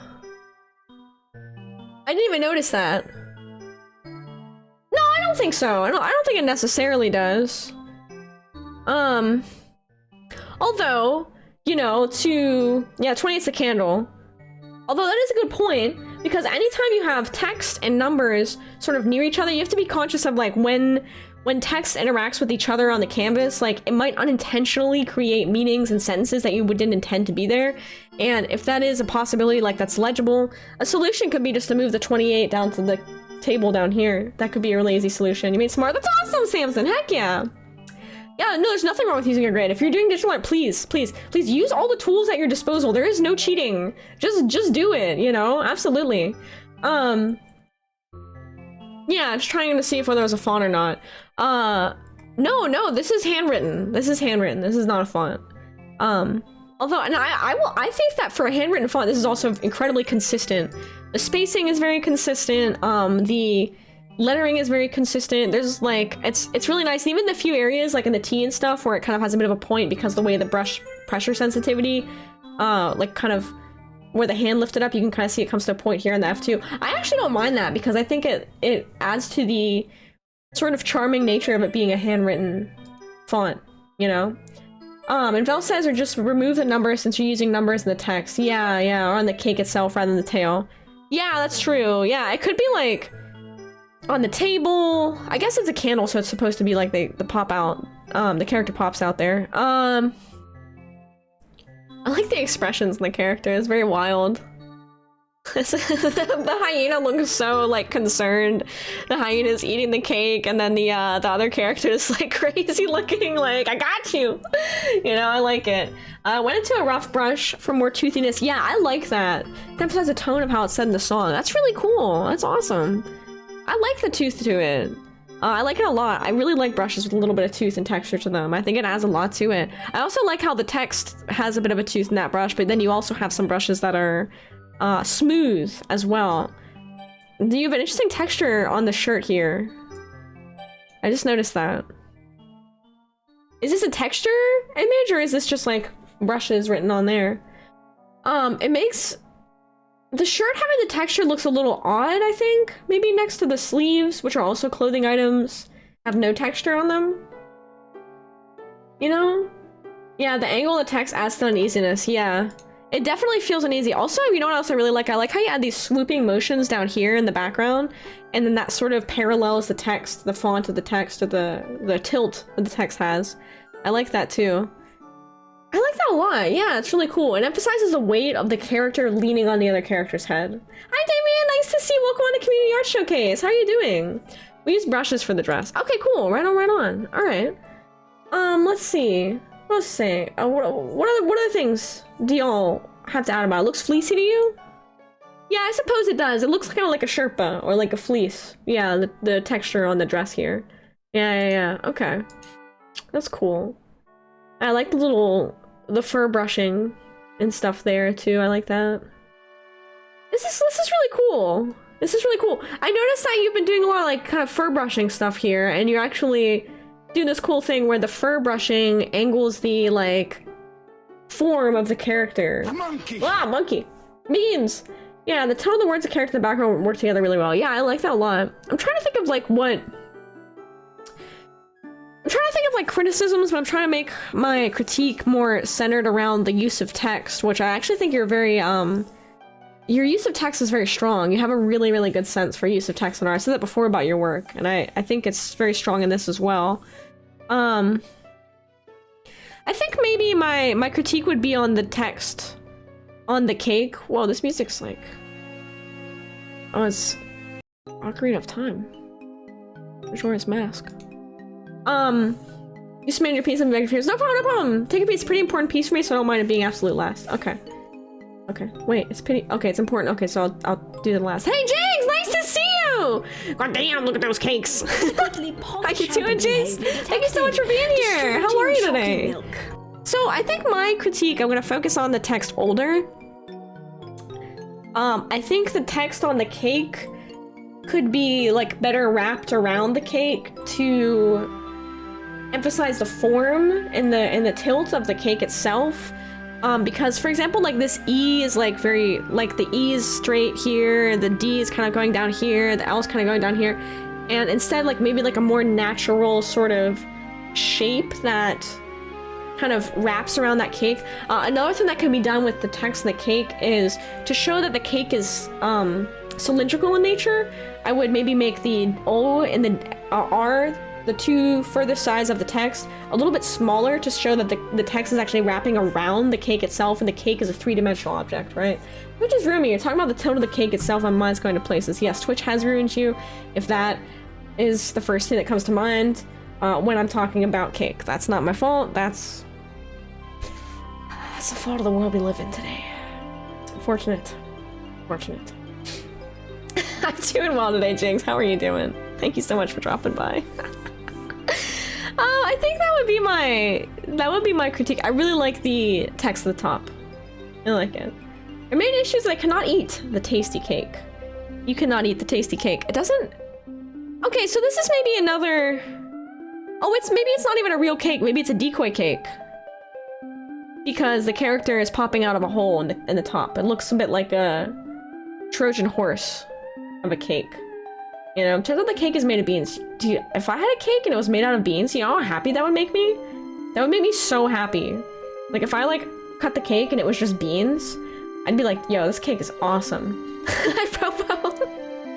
Propo! Thank you so much for coming by. How are you doing today? What's up with you? What are you playing later? Are you streaming tonight? How are you doing? The cake is a lie. Yeah, I think that would be another thing, is that if you wanted to be an actual cake, I would show like icing on the character. And I don't know if that's your intention, icing on the character to show that they're inside of the cake, and then icing throwing out everywhere to show that they're popping out. But that's like kind of a lot. You don't need to add it or anything, but it looks like they're in like a cake hole. What the dog doing? Nobody clipped that. Just ate some beans ready for Dark Souls 2. Hell yeah, dude, let's go. Beans. Dark Souls 2 sounds like a good night to me. More icing? Yeah, it'd be a lot. Yeah, it's a lot. I wouldn't worry about it. Whenever I give suggestions like this, it's just, you know, to get you guys thinking for the next piece. I'm not suggesting actually going back in and fixing this piece, because, like, just, it's done. You know what I mean? Also, I like the beans here. The foot beans are really cute. Really good. I like that. Thank you so much for submitting your art, Fee. Thank you. You have a really, really good sense of text and art. I really like to see this. Awesome to see. We asked earlier, would you recommend making guidelines to get ahead of a shape beforehand? For text, yes. So, if you're doing, the cake, man, I don't really want to, like, draw right now because I don't want to mess up my wrist. So, if you're doing the cake, you would draw, like, little guides, you know, and then I would draw the letters within the guides to get the correct form and shape down, yeah. I would do that. I would do that in a separate layer and then do the text and then delete the guides or hide it. Jubear! Why did you do it? Why'd you do it, Jubear? Why'd you do it? Alright, let's go on the next piece. Thank you so much for submitting, Fee. Thank you. And, is there anything that you think you want to add or anything or ask about before I move on? Feel free to. Oh, so 1 second, I gotta sneeze.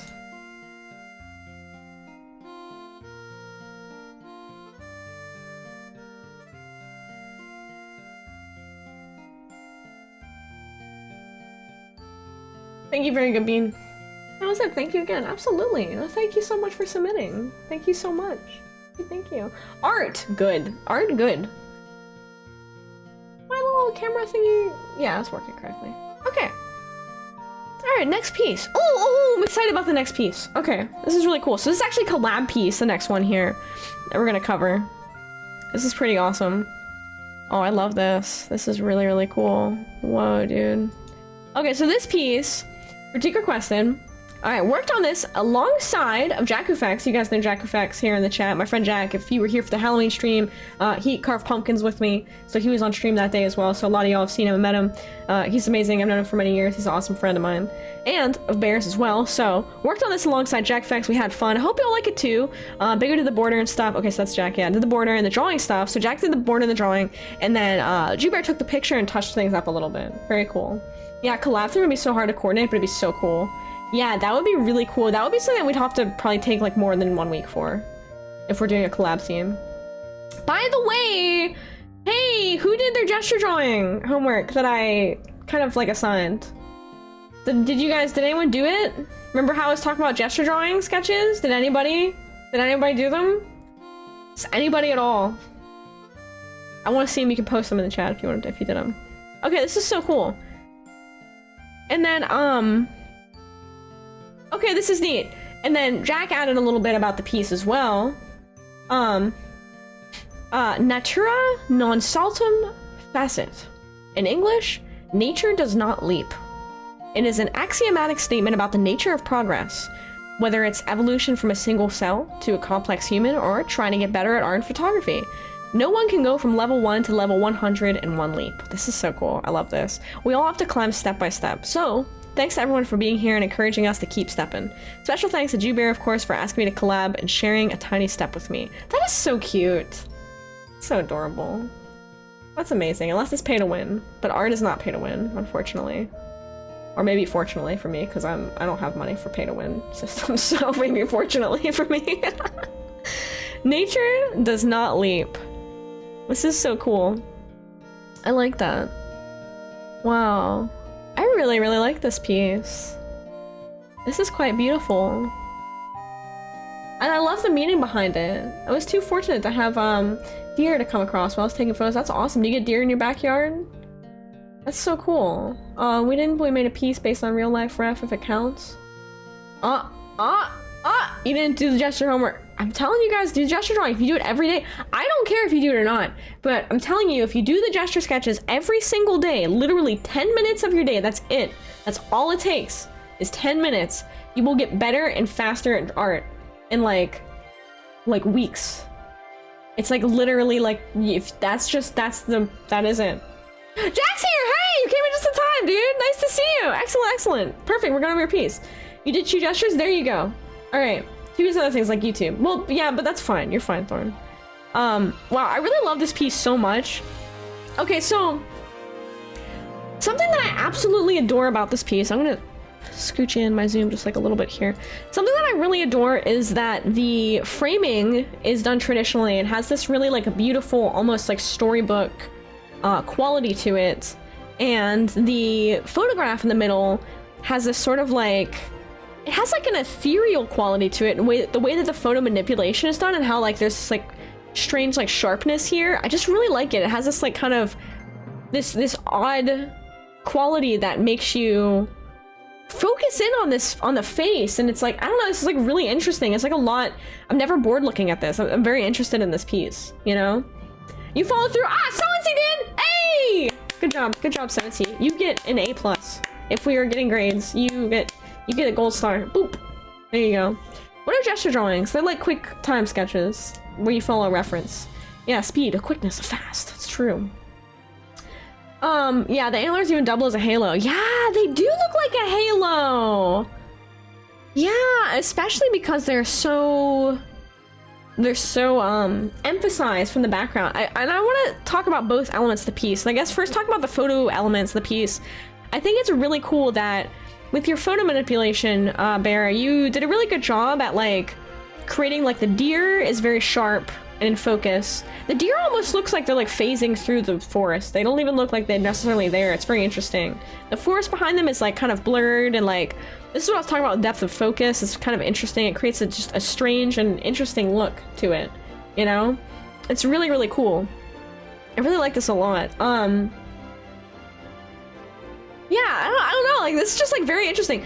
It looks like a filter was applied, kind of like a drawing filter or something here. It's kind of creating, like, a little jitter or, like, turbulence, like, visual turbulence here that's very interesting. And I really, really like the juxtaposition of a photo combined with kind of this beautiful, like, traditional art, like, framing here is so, so cool. Hold on, we need, like, something else. I need, like Animal Crossing or Zelda music or something, dude. There we go, Breath of the Wild ambience. That's 10 hours, dude. That's a little intense.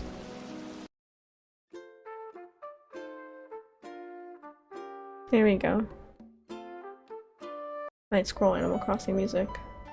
That's perfect. There we go. There we go. It's good. Oh, Mario Galaxy's a good idea too. When I get sick of Animal Crossing, we'll switch to Mario Galaxy. Yeah, the deer in the pic was, well, it was really there. I could show you the raw picture. No, I believe it.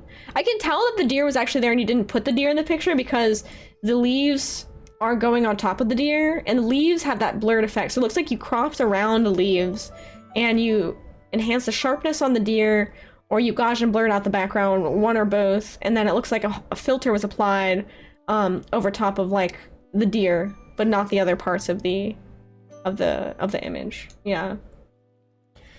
Yeah, no, and I really like this. Also, I'm going to talk about the framing, the traditional art around here that Jack did. So I love this like sort of framing here. And Jack, I know that if you guys don't know this, my friend Jack is self-taught and learning Japanese. And so I actually really like, I think there's like maybe a nod to that with the vertical oriented text. I think that's really, really beautiful how it's drawn here. And I really, really love how the text is handwritten in here. Like I love this, this hand-drawn like font that you did yourself. This is like just so good, dude. I love it so much. Did you do markers? What medium did you use to color this? And I also like how the trees, how you show the roots. Because it makes me think about the symbolism of the image, where it's like, you know, maybe we all start from something pretty small. We start in this foundation and then we grow up into these trees, reaching for something greater. I think that's really, really, really cool. I like that a lot. And I like this little guy here in the side of the tree. I think that adds a lot of visual interest. And the little dude on the left balances out with the head of the deer, and they sort of have this kind of playfulness, this playful interaction with each other. Blurred background, raise the saturation, slight lightening, a little vignette. Vignette. A little vinaigrette on the works. Yeah, a little vinaigrette. That's definitely what that word is. Yeah, no, I really like this. I'm trying to think of like what to critique on this piece here. Yeah, reminds me of Yoshi's Island. Yeah, I think maybe my only critique would be I wish that the cropping of the art was like a little more cohesive. Like some of it has a little bit of a bleed here. And then this is like a little bit jagged here. You can see some stray pixels down here. And that's just like a technical, like a Photoshop thing maybe. That if it were like cropped a little bit neater, maybe. I don't know if I'm nitpicking or something. I'm really trying to find things to nitpick about with this piece. I really like this piece a lot. It's absolutely fantastic. Okay, a few wax pencils, little green ink, and Jubra did some of the photo magic. Oh, it's really cool. Yeah, to help draw the colors out. I was gonna say the colors are very good. Like the colors of the photo and of the traditional art piece, I think are very cohesive and align with each other, and I think that it looks really, really good. Yeah. Good Arbor, gotta go. Take care, Bar. Nice seeing you. Thank you so much for coming by. Have a good rest of your night. Take care, take care. Hey, Arm, welcome back. What's up? Something came up? What? Am I missing on Discord? Oh, we did a couple people, yeah. Harrison, hello! How you doing? Nice to see you. Thank you so much for coming by Community Art Showcase. I like to see some larger text personally. I have to squint to read. I think if you open it up on your screen, it's not as bad. I think it might be just that it's a little hard to read on my overlay, maybe. I don't necessarily mind it. I think I like the delicate nature of the font itself, you know. Anything like gesture drawings but for photography? I'm not sure, G-Bear, what do you think? My fellow photographers here, my local photographers in the community, do you have any exercises for photography? Because I'm not a photographer, so I'm not sure. Frame I took 2 layers into the saturation of the hues. I added a few layers of shape to add in some extra blobbies of color in the leaves and dirt. Yeah, I really like that. Yeah, I love the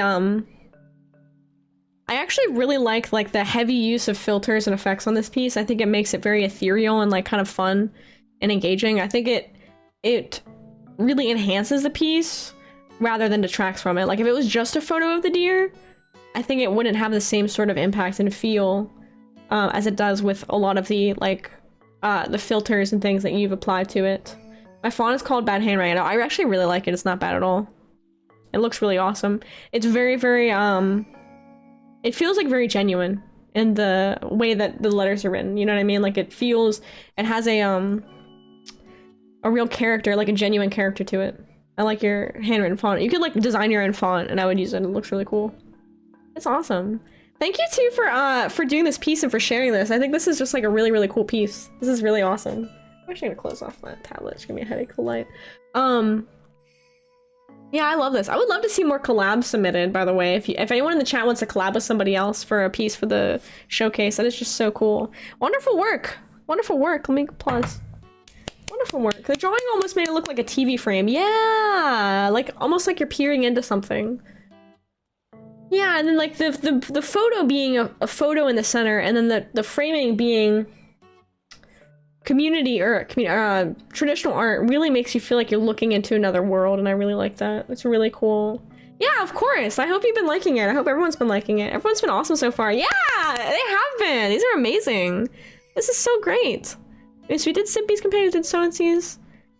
And I think, hold on, Jack did submit a second one. Jack, we'll do your second one right now since you're here, because I know you have work. So let's do Jack's second one, then we'll go back up to Spunky's this next after this. Okay, so this is Jack's second piece here. Which technically first, because the first one's a, the first one is a collaboration. G-Bear, did you have a second piece too? Okay, so this is Jack's. Critique, please. Love you, you dang beans. Love you too. Love you too, dude. You're awesome. Worry is preposterous.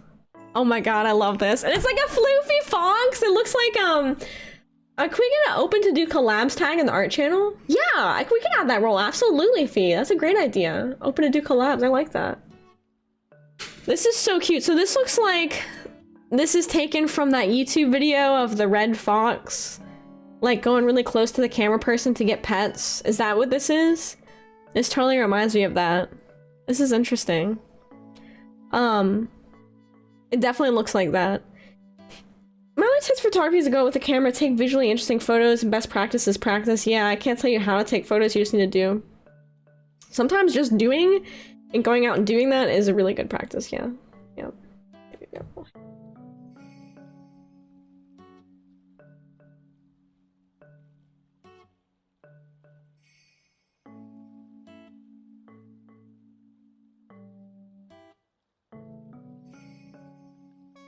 Sorry, I got sniffles. Uh oh, this music's made me too tired. Hold on. Mario Galaxy music.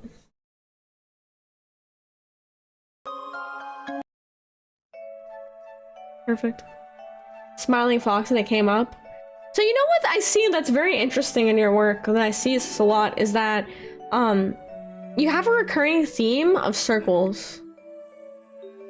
I see the theme of circles and circular shapes appearing a lot, and it makes me think of like the cycle of samsara. It makes me think of like a lot of more like meditative meanings that you might be getting into it. You know, like you had the yin yang symbol and those types of things. Yeah, I love circles. Yeah, I know, I see it a lot in your art. It's really cool. And this is a very circular fox. He's very circular. I like that. The tail definitely breaks up the circle. So my critique would be the tail and the text position, right?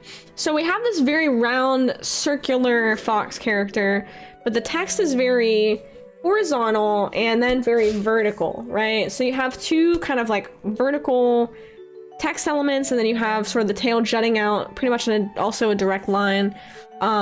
So I guess the thing is with the text, how can we use text to emphasize the shape and the yeah, put more motion in the tail. Yeah, the tail's a little bit stiff. The tail looks a little bit stiff sticking out there. Basic shapes also good features. That is a good idea. I do like that. Yeah, I love simplifying the body to a circle. Very cute. It is cute. It is very cute. Yeah, a little. If the text were to wrap around the circle, that would emphasize the shape of the circle of the fox's body. If the text like wrapped around like in a, you know, in the same sort of fashion, rather than being, you know, flat, you know, horizontal and vertical. I also think I agree with the tail. The tail's a bit stiff. The tail could maybe like wrap around the body a little bit more, like point like down this way to kind of like show sort of more of the shape of the circle. Like, you know, it ultimately depends on what you want to do with the piece. Do you want to emphasize the circular nature of the fox? You know, do you want to, you know, keep things cohesive and emphasize that, or do you want to get chaotic and, you know, subvert expectations? You can do either. There's no rules in art, you know what I mean? There's absolutely no rules. But when you start with such a, like, kind of a geometric circle, it makes me think, like, kind of working around that motif would be, like, more cohesive for, like, what you're going for, maybe? That's my thoughts on it. Yeah, it doesn't have to be too tight of a text wrap. Yeah, exactly. Yeah, look around, boy! You know? What was used to ink this? Yeah, I really like the ink pen. I think that, like, that's one of the strong suits is the thickness of the lines. I actually really like how the mouth is rendered. I love the eye. The eye looks really, really good. I love the solid black nose and the solid black area of the back of the mouth here, too.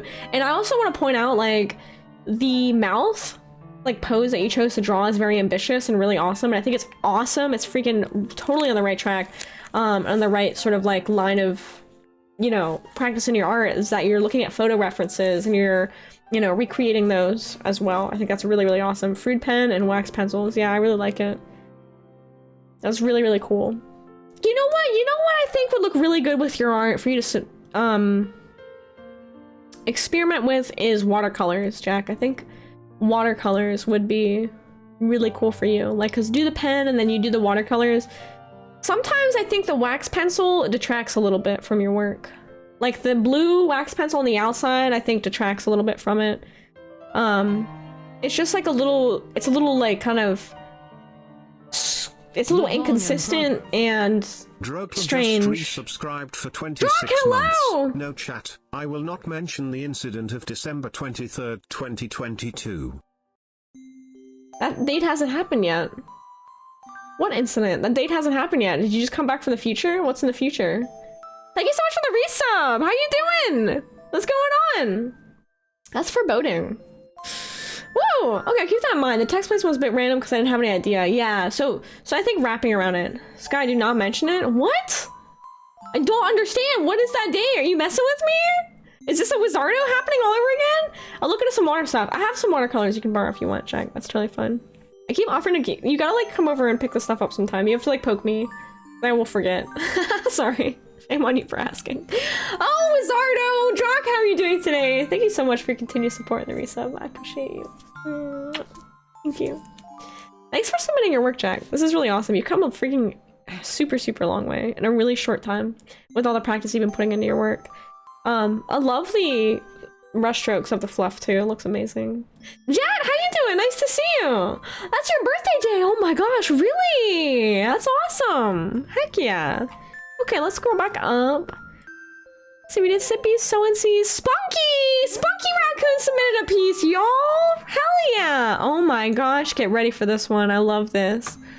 Dude, this is freaking radical, dude. I love this so much. Oh my gosh. So Spunky says, this was an artistic freedom piece I got to do. I tried getting funky with the text, but typography is very much something I've been practicing more this year. Very cool. Very cool. Hi, Unicorn. Hello. Nice to see you. Welcome to Community Art Showcase. How are you today? Look at this freaking possum. It's awesome. I like the hat that says puppy. And I also like the colors of the skates. I like the fishnet stockings. It's so cool. I love the style. It's super, super like radical. It makes me think of like the 90s, early 2000s, like aesthetic. Love the white outline and how it's brought into the piece to emphasize and push and pull certain areas and certain parts of the piece forward and backwards. Really, really awesome. Love this so much. What? Thanks for letting me jump the queue. Love me so much. I know you gotta get to work. It's no problem. I would love. I know that this is really important for you too. You take time when you come here to hang out and you submit your work, and I know that you want to get feedback on it too. So I want to be sure that you're able to be here whenever we're going over your piece, of course. Yeah, I love the twisty tail so much. What are the lyrics? Slow down on a Monday, not a sound on Wednesday. Yeah, might get loud. Aye, on Friday, but on Saturday. Ain't the town, lose my senses, something. It's like, it looks like lyrics from a song. I don't know what song this is. Does anyone know what song the lyrics are from? Yeah, this possum is so freaking cute. Yeah, the perspective work and the colors are awesome. I love the like stripe of color in the background. It's super freaking cool. This is just a really fun piece. This is really, really fun. So, like, you guys don't know Spunky Raccoon. She's amazing. She's also a freelance artist, and I know that as a commission artist, like, it can be so hard to find time to do personal piece, so I think this is really, really awesome to see a personal piece submitted. There's so many cool things. I love these, like, little musical notes, elements that are coming through here. I love the star. This piece is, like, inspiring me, dude.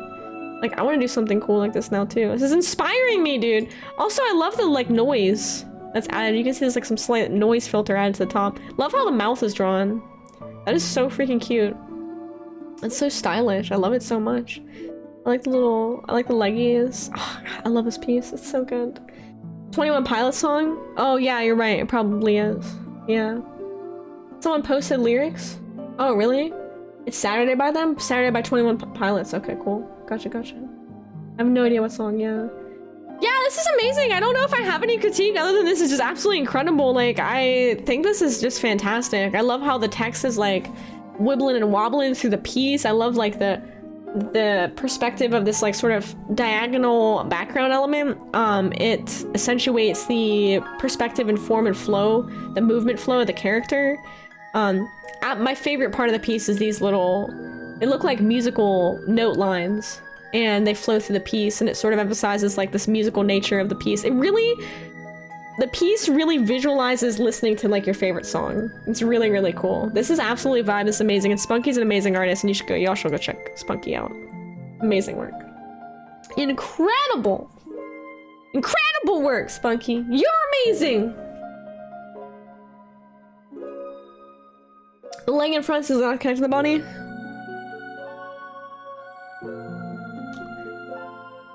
So I think that doesn't bother me because the piece is so stylized, right? So I don't even think that really bothers me. The piece is like super stylistic. You know what I mean? It's very, very stylized, yeah.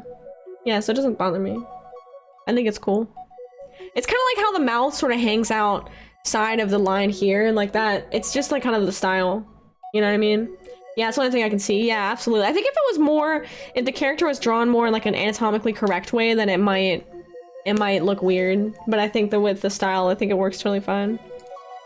Let's see. Okay. Alright, so next up is Lord Crimson with some, it looks like some woodworking stuff here, which is pretty cool. Let's zoom out a little bit. Let's see, the picture's a little bit fuzzy. So Lord Crimson says, and these are not critique requested, my bad. He's just showing these off. The runes spell out wolf in Old Viking and Nordic runes. I added my Zim art since I just found it. The back part of the skull of the wolf has my Forge seal runes carved into it. Okay, cool. Oh, here's maybe like another picture. This one has a flash though, so it's a little hard to see, but you can see it's kind of like, it's like a wood carving. That's awesome. Isn't this cool? That's awesome. Very interesting. Oh, it's carved into a deer skull. Oh, wow. Okay, so that's what these lines are part of the markings. Oh my goodness. Wow, wow, wow, wow. Okay, and then you have this, and then you have Zim. I am Zim! We love Zim. Zim's great. Zim's wonderful. Bro, I thought that was a brand of sacrifice. Yeah, it does look like it looks like a rune of sacrifice, right? I don't know. It says, the artist says it spells wolf. I do not know. I don't know runes. Welcome on in, Soul. How you doing? Nice to meet you. How are you?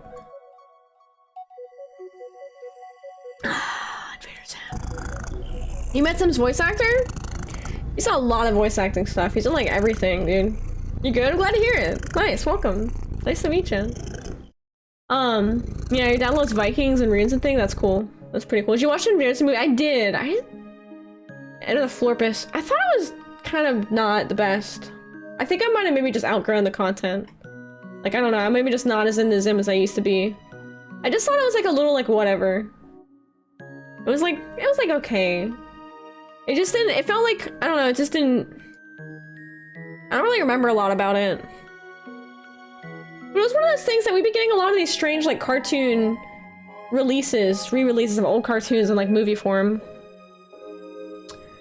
Static Cling? What the heck is Static Clings? You like Static Cling.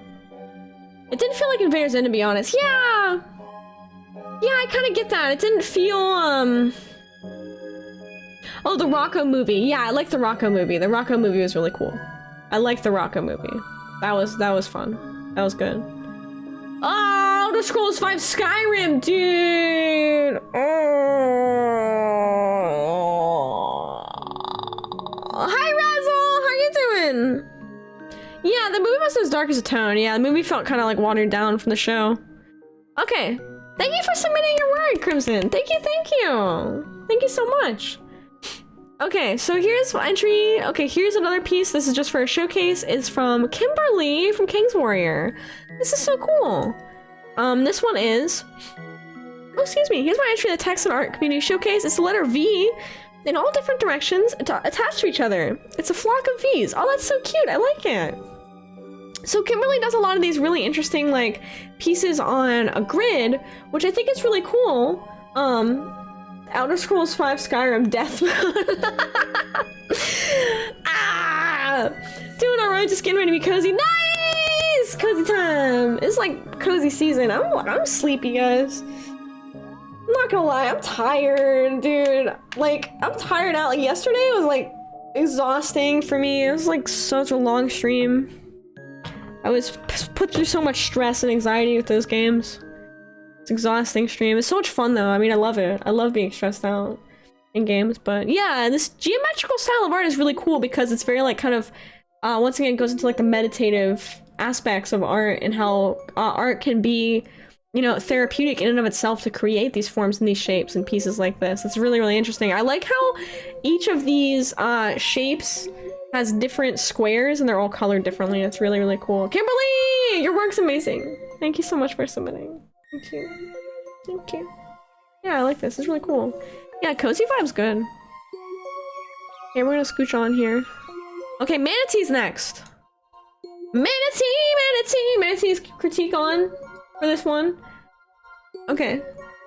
Ah, my neck. Manatee says, dude, I need like a caffeine injection to my forehead. I swear. First drawing I've done specifically for these art reviews. Nice!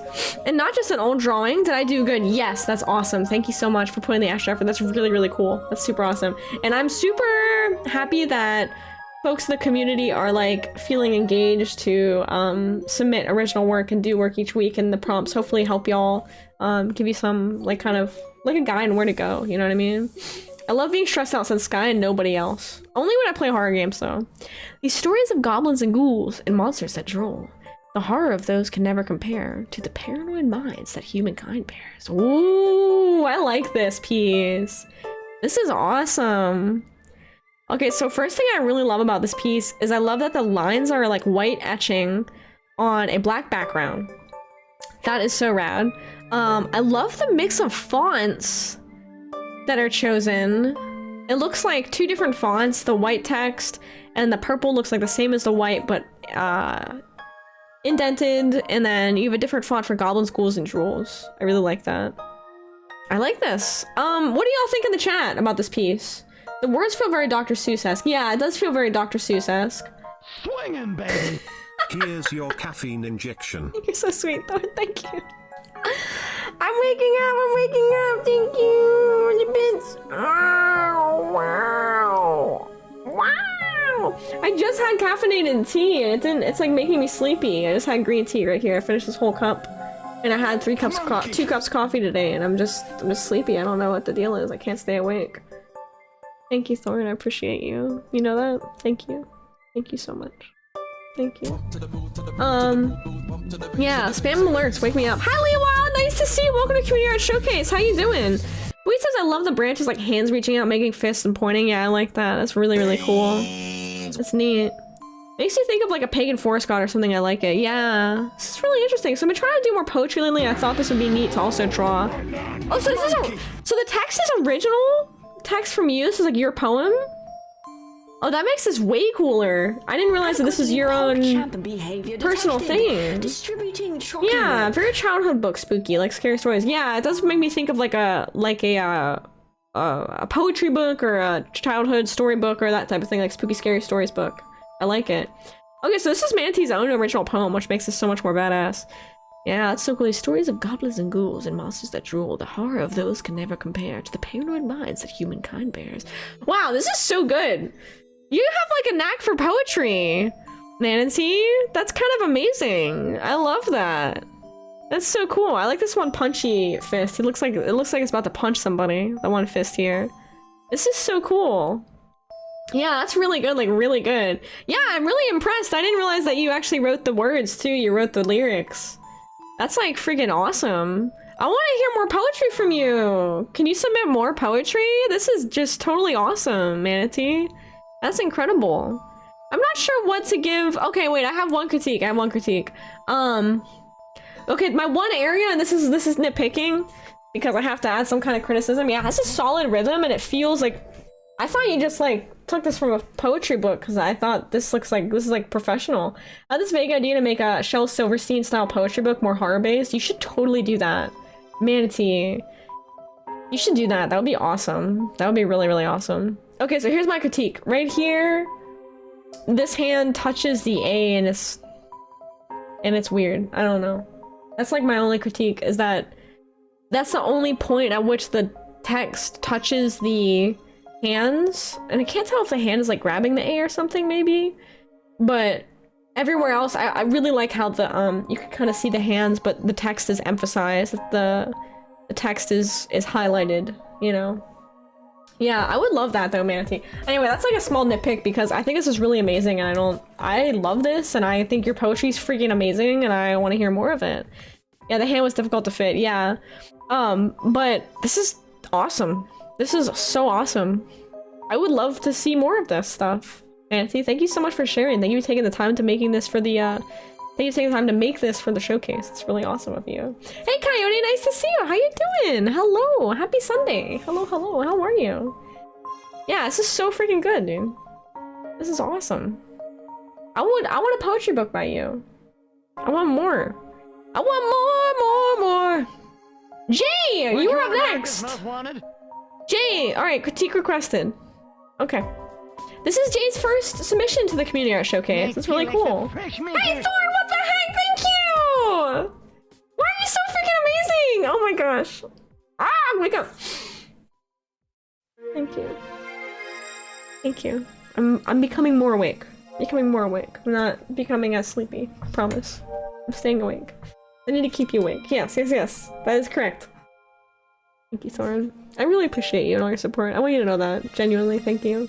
Thank you so much. Like, I really appreciate that. And everyone who came by this scary game streams, yesterday and, you know, the week before. Thank you so much for your support with the scare bits, and thank you for just being there. Thank you for coming by, because I really genuinely love doing the game streams, and I appreciate you all being there. It makes me really happy. Thank you. And thank you for being here today. Okay, so Jay says, mine kind of reminds me of a children's book. Okay, cool. So Jays, the fact that I can plant a seed and it becomes a flower, share a bit of knowledge and it becomes another's, smile at someone and receive a smile in return, are to me continual spiritual exercises. From Leo Buscalia. I don't know who that is, but that's cool. I see, I like it. I like the little, I like the image of a plant planted in a shoe. So here's one, and it looks like there's lights coming down here. It looks like shines of light. Okay. So, my thoughts on this piece would be to think about, okay, so like, wait, there's text in the leaves? Oh shoot, I didn't even notice that, dude. Hold on, I gotta zoom in. This is text for ants, dude. This is small. Oh, that's cool. So the text in the leaves actually says long green leaves over and over again. That's really, really cool. I didn't even notice that. Is there text anywhere else hidden? Is there text in these pieces? Okay, that's really cool. So this is another one where, oh wait, whoops. I would consider like how the use of text, either how it interacts with the picture, right? So, and I want to talk about the text and leaves in a second, but first I want to talk about like the black text and then the illustration, because they're kind of two separate images, right? Hey, welcome back to Diablos. My one critique is that the first, on one on the left, there's shadow. You have the light source. I see the light source being little fingers of light coming down, and then the, okay. So, Getting hungry again? You wanna do second dinner? You wanna do 11 C's? What do you know for 11 C's? I'm hungry too. I'm hungry, Danny. Eating is the only way I'm gonna stay awake, Danny, otherwise I'm gonna fall asleep. So, the boot. So, okay, so you have two separate parts. You have the text, and then you have the shoe. I just never stop eating. Like, pretty much like me neither. I'm like an herbivore. I just continually graze. Like, with food's in front of me, I just eat it. So, how, in what other ways do you guys think that the text can be used to integrate more in collaboration with the image rather than just kind of be a separate part, right? It looks more like a caption right now than like an integrated, like cohesive image because the text is kind of separate from the image. Like one way might be to have the text, you know, on this side next to the image where the image and the text and the shoe are sort of a little bit closer physically. You know, you could have the text like in this little area right here, and this might, you know, create more of a cohesive piece. Now, I want to go and talk about the text and the leaves because I think that idea is really, really awesome. But it's strange that the text is only the leaves and not elsewhere in the piece. Now, I think a good piece to go back to, because if you're doing text integrated into an image, is the piece by Limorex. So like in this piece, the text is really integrated into the image, and the shape that the image is shapes the text itself, right?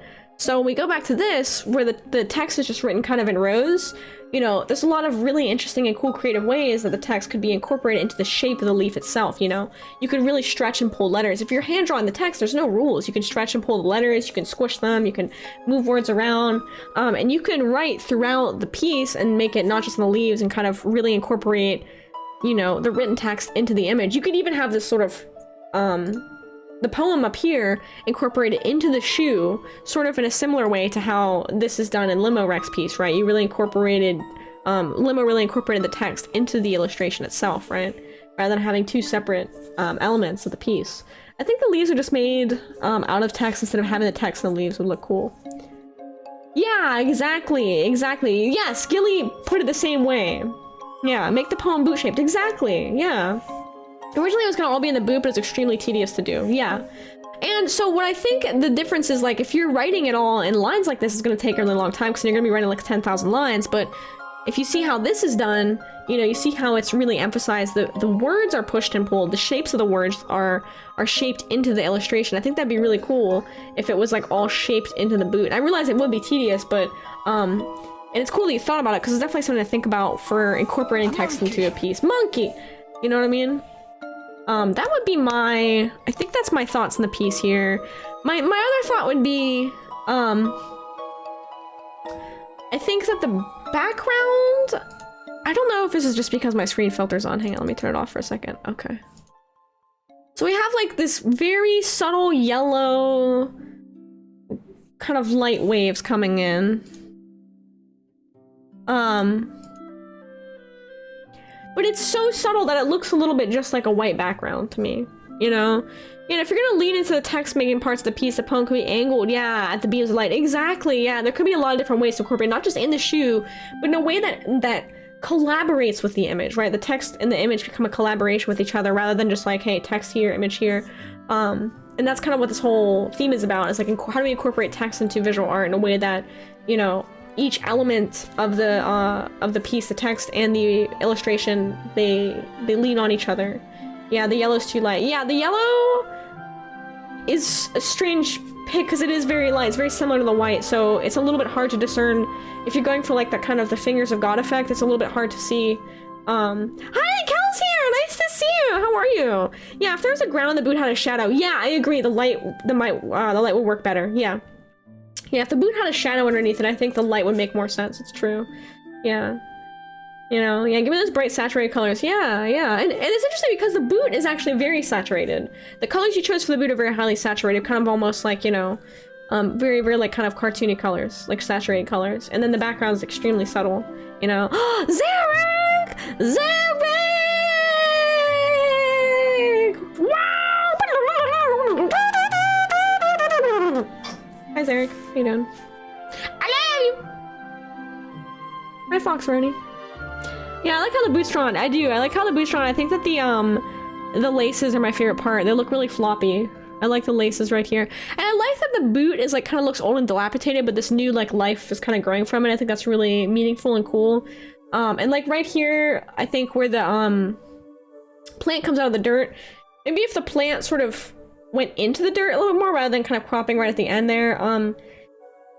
So it looked like the plant was coming out of the middle of the shoe, you know, give it a little bit of extra three-dimensionality, kind of playing with, you know, middle ground, background, just in this small little space here. I think that would be really cool too. Because you are so loved, are you freaking kidding me? Dude, I love you. You always are like awesome. You always make me smile and laugh, even if I'm like tired as heck when you come by my streams. Like, you're freaking awesome. Boxeroni! How you doing? How's your weekend going? What are you up to? What are y'all all up to over there? How's the menagerie? If you want some bonus points, you can create a hole in the boot with some dirt. Yeah, that would be really cool, actually, to show the roots coming out of the boot. You can even emphasize the boot being really worn and show like little scratches on it and stuff too. It reminds me of Wall-E. Yeah, I like it. It reminds me of Wall-E. It does. Kind of like the nature rising from the ashes of humanity. Thank you for submitting your work, Jay. It's really brave. Everyone who's submitting your work to the showcase, thank you so much for taking the time and submitting it. I really appreciate it. Yeah, the laces and roots made in the plant. Yeah, exactly. There's a lot of things you could do. There's a lot of cool ideas. I like that as well. That's awesome. Very awesome work, Jay. Thank you so much for submitting. Thank you. Thank you. All right, so the next piece is by Captain Diablos, if you're still here. All right. Ooh, right on. Okay, so we have a graphic designer submission here. Texan art is one of my specialties, Captain Diablo says. As I do graphic design and logos, here's one that I created a while ago. Critique, requested, and welcome. This is definitely rad. Perfect timing. Right on, welcome back. Okay, so this is rad because this is work by someone. Is this a commission that you got for like a design piece, you know? Jerry's Rum, 75% black powder, chaos, mayhem, Pirate Cove Industries, staplers. Why say staplers? 17... It's 17, 18. Okay. Yeah, 17, 18, that makes sense. Oh, this is a fun one that you made for me? Okay. Okay, so... Alright, let's talk about it. So this is like a logo. Alright, let's go into this here. Okay. This totally... definitely makes me think of... like beer or like cider, you know, logos. Absolutely nailed that, you know. Definitely nailed that aesthetic. Like you could pop this right on like a little, like a beer bottle, right there, and it would be totally at home. So you sell staplers and rum. Yeah, average Walmart to me. Hey, they got everything you need. Staplers, rum, everything and more. You know? So you have two different fonts, right? Yeah, so there's the Pirate Cove Industries, the Black Powder Chaos Mayhem is one font, same with the numbers, and then Jerry's Rum is its own font. Okay. I like the use of two different fonts. I think if it was all the same font, it would be too much, so I like that you mix up the fonts. I really like that. I like the shape of it as well. And another thing that I really like is this kind of light coming from the barrel right here and kind of going outward. I also like this sort of like texture that you have. These little lines here, I like the texture a lot. The green is very striking too. Like it's a really striking logo. Staplers, rum, chaos, mayhem, potions. Where has the rum gone? So my critique would be, and I think this is something that I noticed right away. So this is my critique. Okay. So in this piece, the P and the S are aligned. However, the Jerry's has a capital J, so the J is closer to the P on this side than the S is to that. And, that feels strange in a logo where, symmetry is so important. It seems like symmetry is very important to you in this logo project. Like everything's very symmetrical, and like the spacing of the letters is like pretty intentional up here. But like right here, the spacing is a little bit different. And whenever you get into design, oh, it's a bunch of stuff pulled straight from your streams. Oh, okay, I like it. I like that. So I think whenever you get into the graphic design logos like this, every little tiny move in letter and where it's placed becomes very intentional and very important. And so this feels strange to me that the spacing between the S here is different than the spacing between the J and the P. I think that what I would do is I would make the J the same size as the other letters. I think that way everything's kind of the same space apart, maybe. Because it puts like a strange visual weight on the left side, I think, when everything else is so symmetrical. My only critique is that I don't have actual rum in my belly. Oh man, I'm so glad I don't drink like that anymore, guys. When I was in my early 20s, I used to drink. It was bad, dude. I would not touch anything like rum or gin or anything again. No, I don't drink that kind of stuff anymore. You know? Yeah, line up the J with the Y and Jerry. Yeah, that's what I would probably do, is I would line those up. Or make all the letters sort of the same, fall across the same thing. Or I would take the Pirate Cove Industries and move it up a little bit too, just so that, like, there's some extra space there, you know what I mean? And it actually is kind of tricky now that I think about it, because you mentioned that. And if this was my project, I would be kind of perplexed, because moving all the Pirate Cove Industries text would be a big pain. That would be frustrating. I think I would move the J down. I think it would pop. I would make the J and the Y both smaller, and I would make them all Jerry's, just one single, like, I would make the Jerry's all in one single height across, consistent. Hi, Jay, nice to see you! Yeah, it's community art night! How are you doing? How's everything going with you today? You can't handle drinks anymore? Yeah, no, me neither. Yeah, let me see if it's like change the J to lowercase. Yeah, you can try that, maybe. Bringing the Jerry's text down lower, making the S capital. The S? What S? Where? Oh, that's a good idea. I didn't even think about that, Gilly. Yeah, instead of bringing the J down, you could just bring the S up. And so the J and the S are level, and then the middle part is a little bit lower, and that way it's weighted the same on both sides visually. Yeah, that would actually work really well, Gilly. That's actually, yeah, like Cherry, yes. Yeah, that would work really well. I think that might be the best fit. That might be the best fix for this. Yeah. That's really, that's a good observation.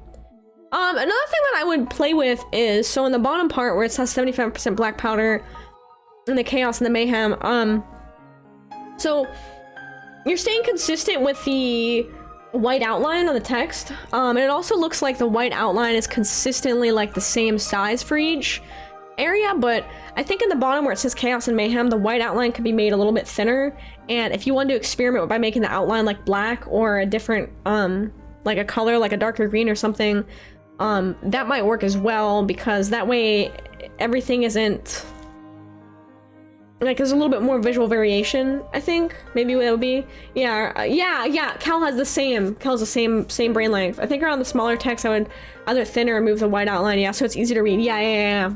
Yep, Cal, same brain length. Yeah, and also removing the outline as well is totally, like, plausible. So, like, when I do text and art, I do a lot of outlines, but I will play around, like, some text I'll have outline, and some text I will not have an outline around it. And that creates like a nice variability. I think the same thing for 17, 18, those numbers. I think if those maybe didn't have an outline or were a little bit, because it's just like a lot of the same sort of white outline. So that would be my thought on that too. I'd be so nervous for my art for Community Art Showcase. You can submit your art and you can not ask for a critique if you don't want to get a critique, Jay, and then I just show it off and I'm like, oh, this is cool, you know what I mean? So if you don't want to get a critique, that's totally an option as well if you'd like to. I would like to point out that the background being dark green with a brown color, it makes it somewhat hard to look at. Let me turn off my screen filter and get a peek. Oh shoot, whoa, this looks really different with my screen filter off, dude. Wow, this is a completely different piece with my screen filter off. My screen filter on, it all looks like blue.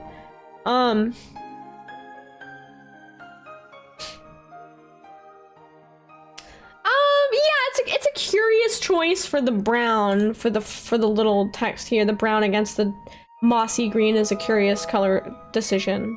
Especially when the outline is this very, very bright lime green. Very, very bright and powerful green right there, yeah. Yeah, with a label you want it to be recognizable from far away. Yeah, the more you can read when it's small, the better. I agree with Cal. Yeah, if you're going for the label look, yes. Yeah, absolutely. Yeah, I like it too, absolutely. They'll be open for next week, Soul. Absolutely, so next week, I'm closed for tonight, but we're gonna have a new theme. By the way, we need ideas for the next theme, so if you guys have ideas, post in the chat. We're gonna make a poll, and we'll vote on it, and then, you know, everyone has a week to either... You can do a piece for next week, or you can find an older piece of work for art from yours and submit it as long as it falls within the theme. I was trying to make like a texture work like it was on a barrel. Yeah, and the barrel was being shown through the brown. Oh, okay, okay. So I think if you're trying to make it look like it was on a barrel, I would make it brown.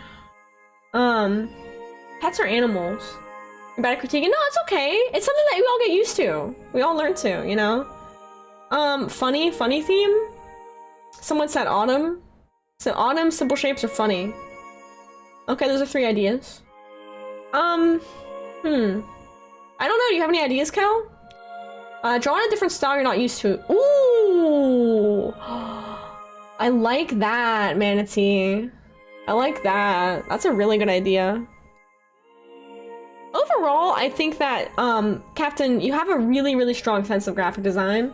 I can tell that graphic design is unironically your passion. I say it unironically because that statement is used very ironically usually, but I can tell that, you have an eye for design, and, I like to see this. I love to see this stuff. Always, and also, hey Drew, what's up? What's up? How you doing?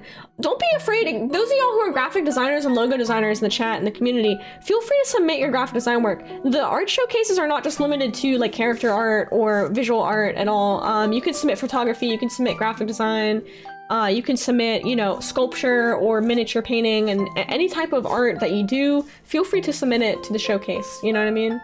Yeah, so the theme today was text and art, so that's why all of the work today has text, and we're talking a lot about the use of text in art. Yeah, let's try this new style for a theme. That'd be really cool. That'd be awesome. Thank you for submitting. Diablos, do you have anything that you want to add to the piece, or you have questions about it before we move on to the next piece? Thank you so much for your work, and thanks for showing it off. Next week, Texan art. It was so funny when she did the little thing and it has a little cowboy, Texas cowboy hat. She's so adorable. I love it. It's wonderful. Ah, water. Sound art. So I would, but I don't think directly back to back with text, because Thorn, I think that if you, like, interpreting sound and visual art, I think a lot of times will incorporate things like text and song lyrics, so I think it might be a little too similar. Like, we had music and then we had text, and so I want to just think kind of wildly different. You see what I mean? Like, I think it might kind of, it might have some overlapping elements, I think is what I'm trying to say. Yeah, yeah. I like a different style theme, that's pretty cool. Yeah, nothing too much to add. I'm loving this critique. Right on. Well, thank you so much for submitting. Sometimes it's really nice to, like, submit your work and get, like, a, you know, like a full critique thing about it and have that happen. Sometimes it can feel, like, really, like, empowering and invigorating and help you kind of see things in a perspective. A personal theme might be good therapy. Ooh, I like that. Like, how are things theme? I see. Like, mental health? Texture art. Texture in art might be cool, too. I like that. Oh, let me write down these ideas. Hold on. Okay. Autumn. Style swap. A set color palette is a really cool idea. Autumn, I think, could be that, because that could be an element of it, you know? I will say, I think because the text theme is a little specific, let's make next week's theme a little more open, maybe? You know what I mean? Because, like, not everyone, like, vibes with text and art, so I want to be a little less limiting. Comedy. Okay, I'll do comedy as one.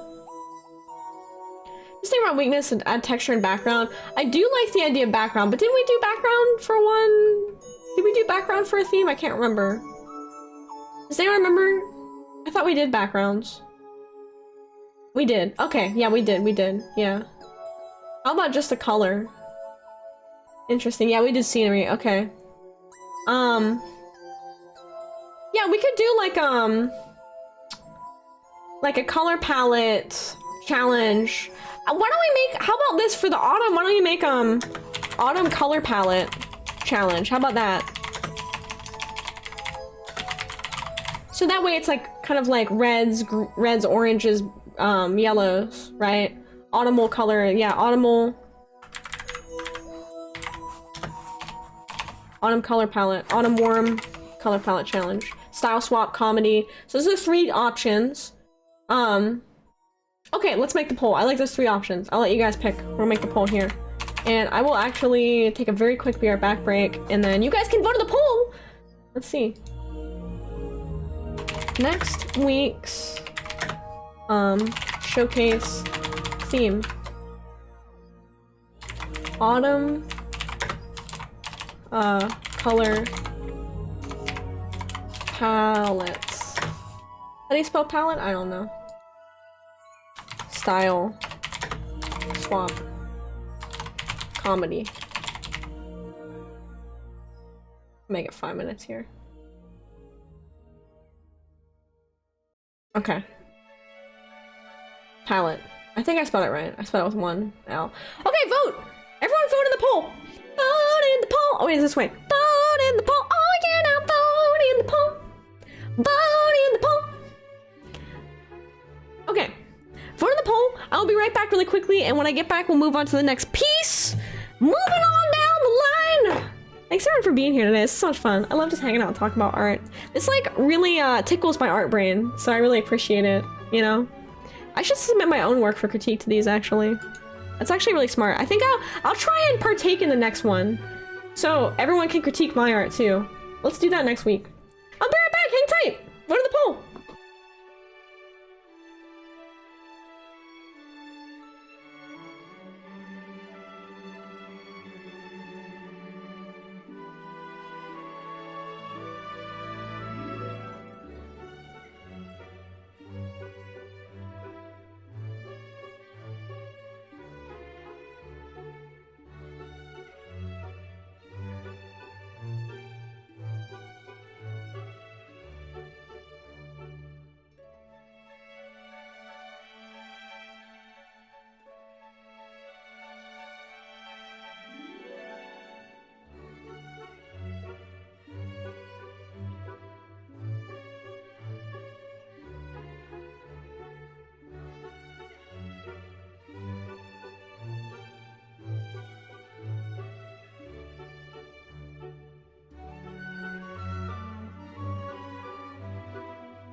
Okay, I'm back. I've returned.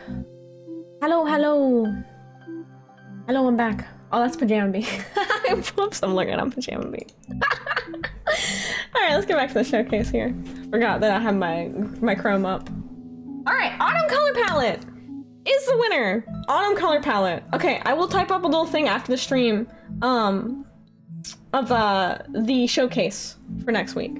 Yeah, Autumn wouldn't by a landslide. Alright, so the next week's showcase theme will be an Autumn Color Palette.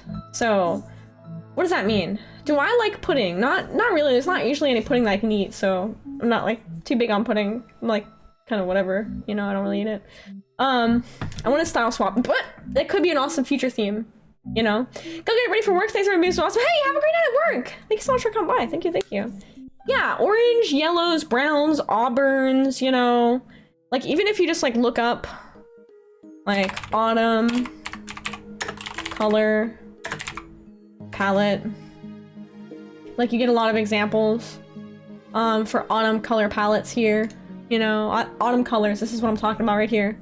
Autumn color palette right here. You got these kind of colors. So yeah, you got a lot of options here. I don't know about this like blue, but I mean, I'm not making like rules about it, but yeah, autumn procreate color. So you can just search up autumn color palette and get a lot of ideas, you know, for color palettes here. A lot of ideas.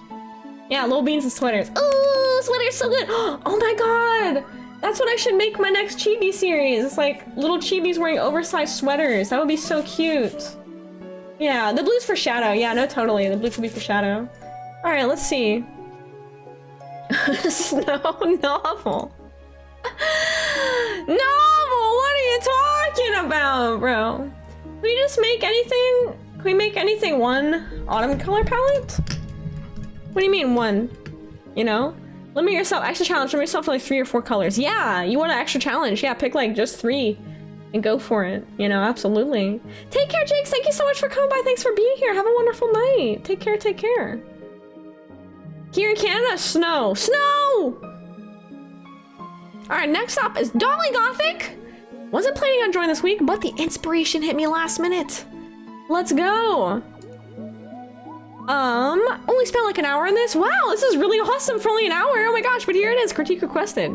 Wow, Dolly, you're fast, you're speedy. I don't know if you're still here in the chat, but this is really fast for only an hour. You had snow on Saturday. I'm so jealous. We don't get snow here in Georgia. I'm jelly. I'm jelly of y'all. I really miss snow so much. We don't really get snow here. We get like 1 snowflake every season, and like when we get it, it's like everyone freaks out, you know? I do, Thorn. I really want to so badly. I'm not even kidding. Like I want to live somewhere with snow. Like I want to live somewhere with snow so badly. I don't want to be without snow for the rest of my life. Wow, I love this. I love a little pride flag pin here. I also love a little thing here. Okay, let's see. Would you loosen up? Would you hug me? Bring it. Ink. Oh, bring it in. Okay. I see. Bring it in. I see, because it has little brackets around it. Okay. Would you hug me? Bring it in.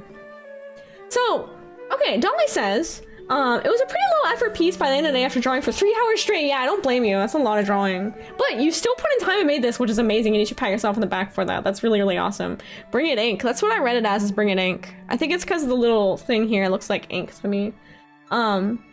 Jester, 1 snowflake and they start selling I Survived the Blizzard t-shirts down on the peach tree. Yup.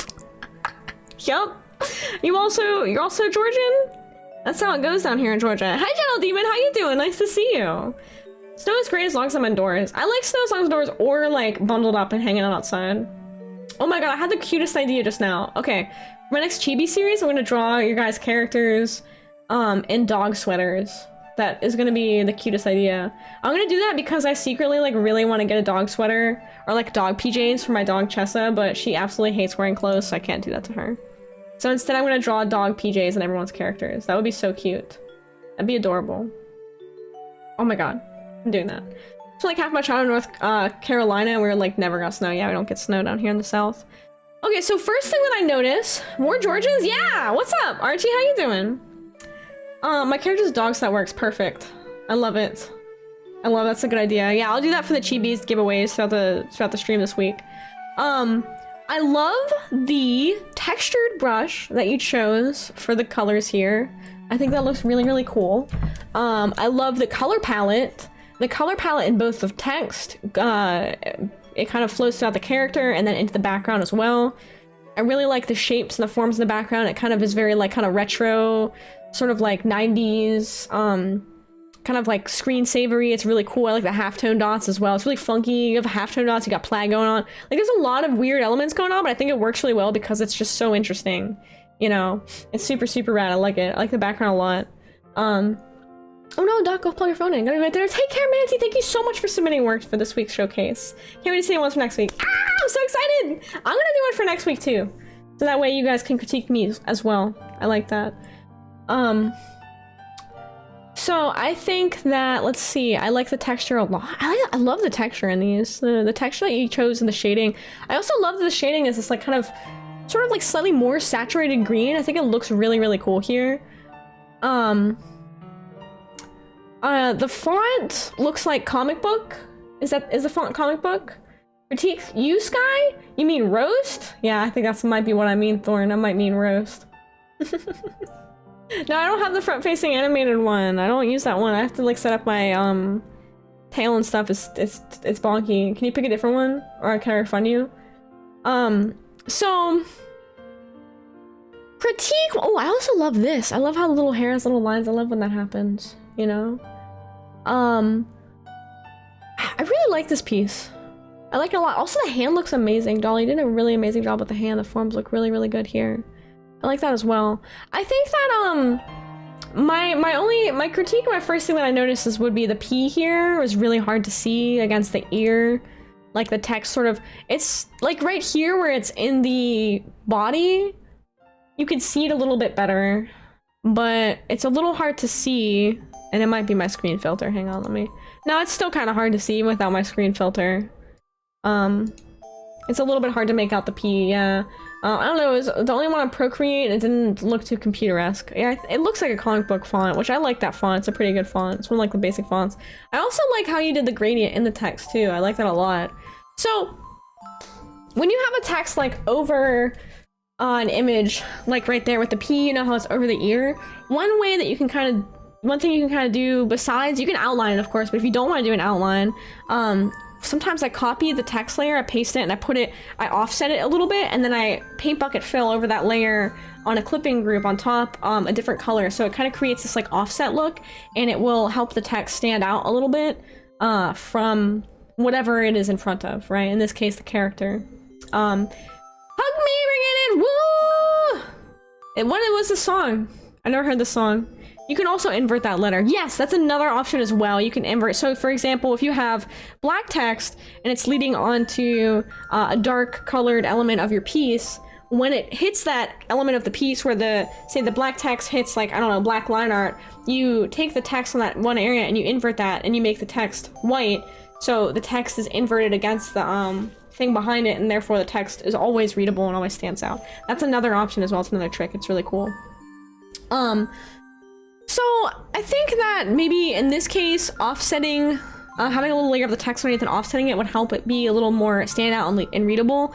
And I think that would work really well with the sort of like, almost like kind of the squares and the background elements behind it that are sort of like behind, almost like, I don't want to say scrapbooky, that's not the word I'm looking for. Collage-like, and almost comic book-like with the halftones. I think that the offset of the text would make it look more like kind of comic booky. I think it would work really well with this piece. Eric, how are you doing? Spooky season is never over. It's never over, Eric. How are you doing? Welcome on in. How are you? This song is Hug Me by Pharrell Williams. I've never heard that song. I don't know. Apparently I don't know popular music very much at all. I don't know anything. I don't know nothing. I'm just a skunk with bean. I don't know anything at all. So that's what I think. What do you guys think in the chat? What does everyone else think? From Despicable Me 3? I have seen that. Yeah, I did see all the Minions movies. I just don't remember a lot of things very well. My memory is really bad. When I watch a movie, Sippy, I don't usually like remember it, like afterwards. Like I forget. I forgore. I just know that one bit I did. Or I just know that one bit I didn't even know the song. Oh, okay. That's fun. You don't have to know the song. Yeah, it looks really good. I really like it. I like it a lot. Yeah. Yeah, Jet Set Radio, Jester. It does have Jet Set Radio vibes. Absolutely. I love the pants too with the little knee pads. Such a good look. It's really cool. Very aesthetic. Yeah, the P and up. Yep. That was my same thought. It's a little bit hard to read the P. But yeah, same. Yeah, you do have a really good memory for specific stuff, Sippy. I do not have that. Yeah. ADHD brain has problems remembering things. We forgore pretty easily. Yeah, I love the knee pads. I love the texture in this piece too. It's fantastic. Amazing work, Dolly. Amazing. It's always nice to see your work when you submit it for the showcase. Also, I really love the critter's teeth and eyes being green. Is so freaking cool. My favorite thing is that hand though. That hand is phenomenal. That's a beautiful hand right there. Mwah. Chef kiss that hand. Gorgeous. Hands are so hard to draw. Hands are hard to draw. Okay, we did Jags. All right, Mushroom Cat is next. Oh, Arm. That's you. You're up next. My ADHD, instead of forgetting, makes you hyper remember everything. Do you have hyperactive or do you have inattentive? You probably have hyperactive, right? Maybe? Because I read that inattentive has memory problems. That's what I have. Okay, here's this one. Alright. Cut my life into pieces. This is a last resort. Yeah, you hyperactive? Yeah, I'm the inattentive end of the spectrum there. I had autism and inattentive ADHD, so double memory problems. Yes. Yeah. Yep, Kel. Yeah. Yeah, I'm mega inattentive. Sometimes I wondered if I should, like, get tested for autism spectrum disorder too, but I really don't know. At this point, it's like, I'm, like, in my 30s, so, it's like, I'm just me at this point. Like, you know what I mean? I don't even know. I don't even know. I know for sure that I have definite inattentive adult ADHD, though. I think brain is rotting in pieces. I think my brain. I think That's not a word. It's lyrics from Brand New City by Mitski. Oh, right on, Mitski. I've listened to Mitski before, I think on a stream, right? I forget if I have memory problems. Derek, that's too real for me. I can't read this. I don't know what the words say. Yeah. It says, cut my life into pieces. This is my last resort. You guys ever listen to Richard Cheese? Pretty funny. There's online spectrum tests, really? Understand if we don't want it though? You know, no, I'm interested. Can you like DM me one that you might know of? I would totally take it. Yeah, Richard Cheese is really funny. I would totally take like an online spectrum test actually. That would be interesting. Okay. Let's talk about this piece. I'll find it. Thanks, Kel. Thank you. Yeah. I've taken like a ton of like ADHD examination things and like I check all the boxes for inattentive. And I've taken dyslexia things where it's like dysgraphia and dyslexia type stuff as well, but I have not taken a spectrum thing. So I'm totally interested, actually. That'd be really interesting to find out about myself. I have high functioning autism. It took me a while to get tested because nobody believed because I'm AFAB. Yeah, and that's another thing too, Arm, is that people who are assigned female at birth are really underdiagnosed for autism spectrum and ADHD as well. Like people who are assigned female at birth, people are critically underdiagnosed for these things. Yeah, especially if you're an adult. Especially so if you're an adult. It's really hard to get diagnosis. Yeah, the signs for AFAB on the spectrum are very different. Interesting. I'm gonna look into it actually, Sippy. Yeah, I'm gonna look into it. That's actually very interesting. Okay, let's talk about the piece. Wow! I think my brain is rotting in pieces. So, okay. This piece is... Wait, did you say critique requested? Yes. Okay, Arm did. Please critique. Okay, cool. Alright, so we have a piece. I love how different all our text pieces are from tonight because it's really, really fantastic to see. This is a very different piece from previously. Also, I have the heat on, but I need to open my door. Crazy hot. Okay. The door for a minute, but now the heat on and it just gets crazy hot. Yeah, it's a vent piece I was decently proud of. Vent pieces are awesome. Vent pieces are valid as heck. The Unicorn says, for sure my bro was required for ADHD testing. He's the only boy of 6 kids. Like, I wish someone caught me. I was definitely struggling. Yeah, that's relatable as heck. Like, honestly, I think that like my my educational experience would turn out way differently if like someone caught it when I was a kid or like a teenager. But like, you know, like a lot of us, I was one of those kids where like, you know, my dad was just like, yeah, just work harder. Like, what are you doing? Like, stop. Like, just pay attention more. It's like, dude, I physically can't pay attention more sometimes. My brain just goes, boom. Oh, it's okay, Mystic Doodle. It will be a highlight on Twitch, so it'll be up all the time, so don't worry. It'll be highlighted for you to view at your leisure. By the way, Fancy Skunk is amazing. If you don't know, she's incredible, and she helps so much with the Community Art Showcase stuff with the highlights, so she's awesome. Fancy, if you're watching this, I love you. You're amazing. Thank you. And Kel says, yeah, I kind of wish I was diagnosed as a kid. Yeah, I spent too much of my life feeling broken and weird. Yes. Doing all that healthy masking. Relatable! Yeah, but you know what is one thing that I think is a positive about the day and age we live in is that things are a lot, and they're getting there too. We still have a lot of steps to take, but I think things are getting more accepting and better for people who are neurodivergent. You know, it's not just like a hey, like, you know, shut up and get in line type thing, where it used to be maybe in like the 80s and the 90s and that type of stuff, even before that. But nowadays it's like people are a lot more understanding as a whole. Society is like taking a lot better steps to be like, hey, you know, like, you know, it's okay now. Like, we can come out and say, hey, you know, I have ADHD, or like, hey, I'm neurodivergent, like, and we can find ourselves in a community of people who also experience that and share these similar life experiences. It's very good in that way. Yeah, it's definitely getting better. We still have a long way to go. That's not to say that it's totally, everything's fixed and peachy and dandy. There's still a lot of biases for those of us who are neurodivergent out there in society today that we have to deal with every day. But I think it's a lot better than it was like 20 years ago, for sure. You know what I mean? Yeah, I'm hoping to find time to participate in the next art thing. Yeah, absolutely! The next week's theme will be autumn. Autumn color palettes will be the next week's theme. And that's the thing I got tested when people were thinking autism was vaccines and ADHD was just a label for lazy people. Yeah, oh! Used to be that way. Used to be that way, Yeah, until finally, you know, they realized that these things are directly related to, like, you know, the chemical imbalances in your brain, you know? Yeah, most people on average are kinder to neurodivergent people. Yeah, today. Absolutely, I think so. Yeah, I feel okay coming out as neurodivergent. It's when it's hard to destigmatize. Yeah. It is really hard. It's tough. But we're getting there. Step by step. Step by step. And I hope that, like, you know, this space here in the internet and our Discord and our stream here is, like, kind of... I hope everyone feels like this is a safe space, because I want it to be and it should be. If there's anything I could be doing better to make this a better and more welcoming and safe space for everyone who's neurodivergent, you know, and everyone who deals with these things, you know, please, as always, let me know. Absolutely. I actually thought about tagging my stream neurodivergent, but I was, like, not sure if I should or not. Like, I don't know, you know what I mean? I guess, like, I mean, I have ADHD, so I guess that would be a neurodivergent mind, right? But anyway, that's a whole other topic, and we should get back to this, because I'm also falling off. I'm falling off the focus wagon here. All right, let's talk about Arm's piece. Let's talk about your piece, Arm. So, very different piece. It's an interesting choice, and I actually like this choice that you chose to make the sketch layer visible still at the end. To all my neurodivergent friends, just know you aren't doing anything wrong.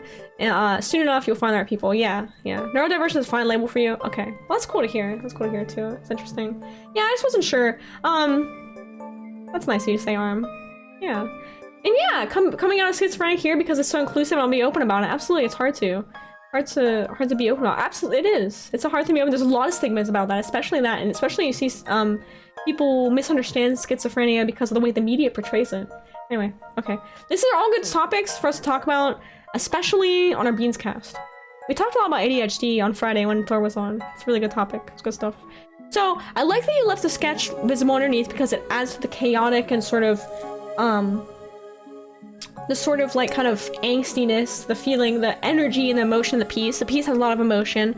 I know that the text is not very visible, but I think in this piece being in its, like, event piece, it's kind of interesting that it's not very, readable. I mean, it's okay, because really it's more about you getting out those emotions, I think, right? Rather than creating a piece that's readable or legible. Hang on, let me, like...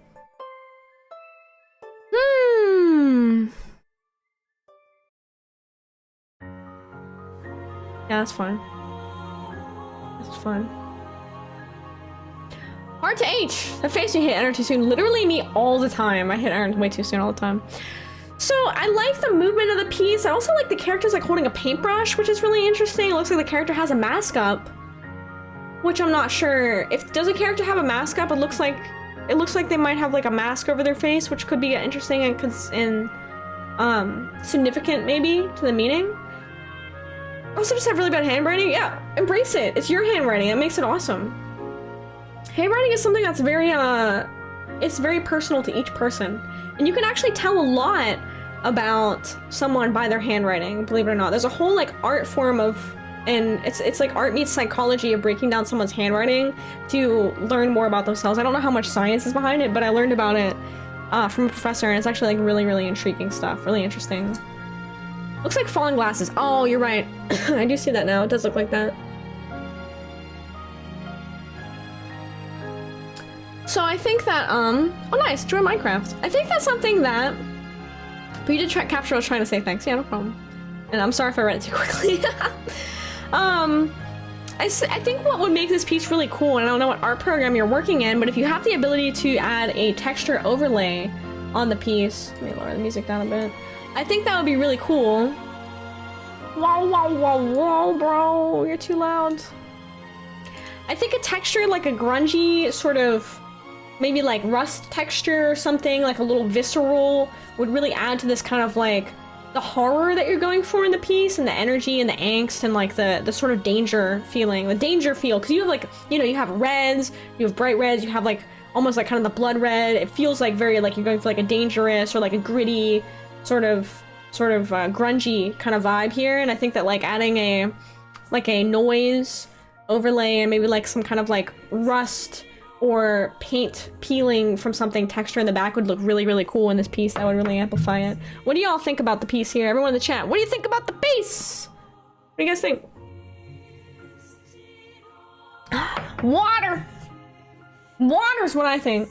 I think it's really awesome though. Vent pieces are rad. Vent pieces are really cool. Yeah, love. I need to do more vent art. I do. I always think about doing vent art and then I never do it. This piece portrays how I use art as a coping mechanism, and the red is me using to paint the world. The red is me using the world as paint for my art. Okay, the world as paint. Okay, very cool. Yeah, I think it looks really good. I like it. I love the colors. Been doing some of the colors through it lately. So I'm a little biased. It's lovely. I know. I like the combination of the red and the grayscale as well. It's what makes a Subaru a Subaru. Sarah, you're always so funny. Thank you so much, Arm, for submitting your work. Thank you so much. Thank you, thank you. You DM'd me a spectrum test? Oh, heck yeah. Okay, the test is like 30 questions. Okay, it's not super in-depth, but a good place to start. Really? Okay. You took it quickly and got 23 out of 30. This is a 20 or higher. Pancake! It's considered likely to be in the spectrum. Okay, I'm totally gonna take this after my stream. That sounds awesome. Thank you, I appreciate it. Alright. Our sort of, okay. Our sort of... My cat is like freaking out on my sock, dude. What the heck is she doing? She's like kicking on my sock. Oh, she's crazy. She got the zoomies. I'm gonna go through and just show a few of these quick things here. By Karu, a logo. These are things that were submitted after the end of the showcase, but I want to show a few of these things. This is really cool by Karu. You have the blue, and then you have the red, and then I kind of like how the text has these little things wrapping around it. It's really, really awesome. Very cool. Okay, and then we have, oh, from Samson! Oh my gosh, I love this bread boy. The Bread Brothers! That's fantastic! Look at him! Look at his little teeth! It's so cute! Oh my gosh, look at this one. He's got little eyes. He's disturbed, dude. He's disturbed. Samson, I love your bread boy art so much if you're listening. It's amazing. It's so cute. I also like how the whole piece is framed by like, looks like the edges of bread. That's so awesome. And Kel, thank you for considering that. It's really nice of you and thoughtful. I really appreciate that. And Rob says, thanks very much to everyone. This is the first time I submitted, so I'm so thankful. You guys are so sweet. Oh my gosh, thank you so much for submitting your work. If you want to submit again, I would look forward to see what you could do with the autumn color palette theme. Yeah, it's the Bread Brothers. Sequel to Bread Boy. Scary movie. It's so cute. I love it. It's so adorable. Hello, what's up, Tombstone? Welcome on in. Thank you so much for the follow. Welcome to the Rack Pack. I'm Sky. Nice to meet you. We are doing community art showcase, so we're showcasing our work submitted by members of the community over on our Discord, which you're totally welcome to join. It's open to everybody. All right, and then we have one from Thornstar. Okay, cool. All right. Ooh, interesting. Oh, this is an interesting piece. Okay. Let's read the snippet. So Thorn says, I was feeling kind of nostalgic and thinking about when I went from the MLP community to the furry community and how I was unsure of how to integrate. I didn't want to break away from the MLP community, but it was becoming toxic and staying in the community just didn't feel good anymore. Fluttershy is my favorite character from MLP, and so I chose to depict her with this piece. Wait. Oh my god! Wait! It's a pony! Oh, dude, this is actually really clever! This is actually really clever. Guys, look, I didn't even notice this first, but here's the face of the character in the side profile. And that's the hair. And then this creates like a leg here. And then this one also, a face right here in the L. And then that sort of creates the hair. Oh, wow. This is actually really interesting and different. That's very clever. That's very, very clever. I think it says debut. Wait. No, stay or leave. Right, okay, so I thought it said debut for a second. Like French, as in beau for beautiful or handsome. Okay, stay or leave. I see. Oh, this is interesting. So I guess this has to do with Thorn. I think, did Thorn go to bed? I don't remember, but I think, Thorn, if you're here, this is awesome. I think this has to do with like Thorn's decision to stay or to leave the community. That's really interesting. Aw, that's a very personal piece. Well, you're here? Oh, cool. Right on, right on. This is really awesome. Thorn, thanks for sharing something so personal to the art showcase. And, excuse me, I hope that even if you feel that you've left the MLP community, I hope that, you know, you're still allowed to love the show and the characters and all of that and draw art of them and all of those things, you know what I mean? And I hope that you feel that you found a little home with us in a community here that hopefully is, you know, you feel you here in the community because we love you and we appreciate you so much. You're awesome. I really like this piece. This is really clever and really interesting. Wow.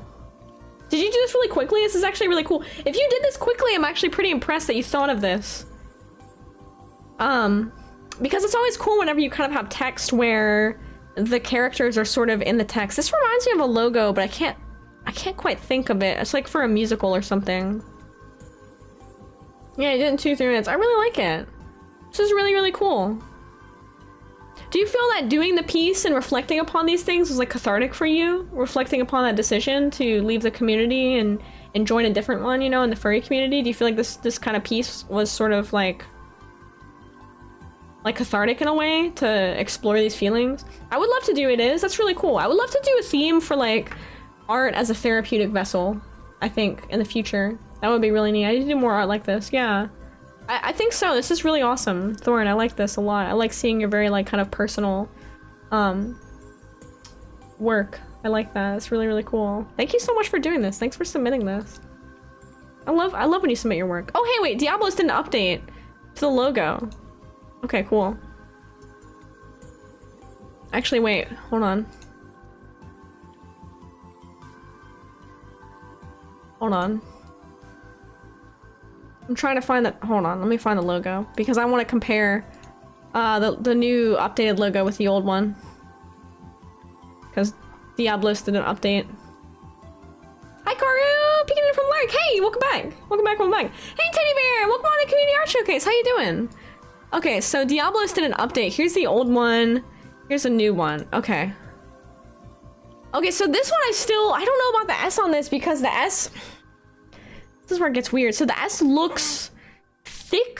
It looks a little bit thicker.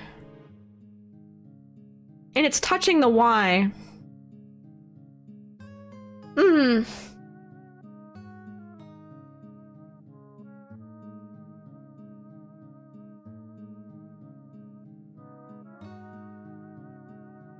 So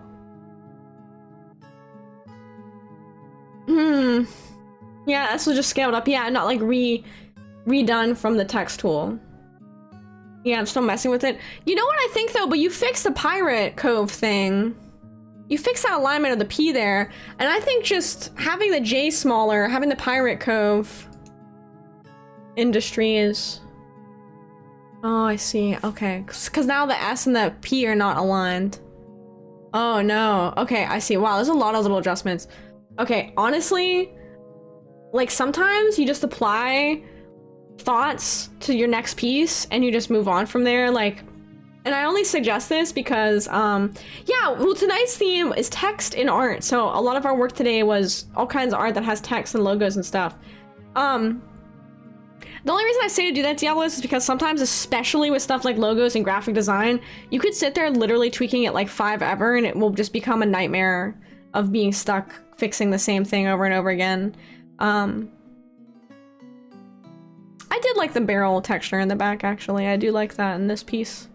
You know, take care, Arm. Have a wonderful night, and thank you so much for joining us tonight. Thank you, thank you.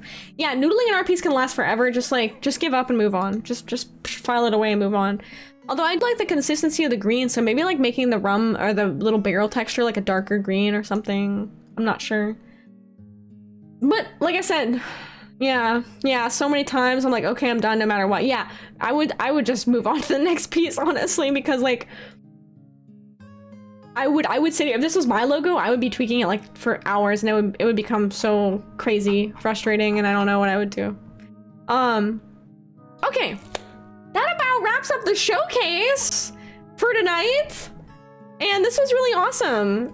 So I will make an announcement on next week's showcase theme, autumn color palette.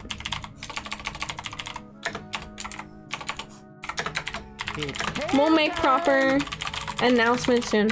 There we go. I just posted that so you guys know what next week's theme is. Soul, thank you so much for following. Welcome to the Rack Pack. If y'all are new here, please join us on Discord. Feel free to if you'd like to.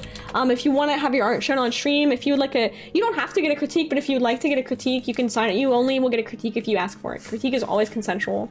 But you can just get your art and have it shown on the stream. And if you're looking for a critique, then you can get critiqued. Totally up to you.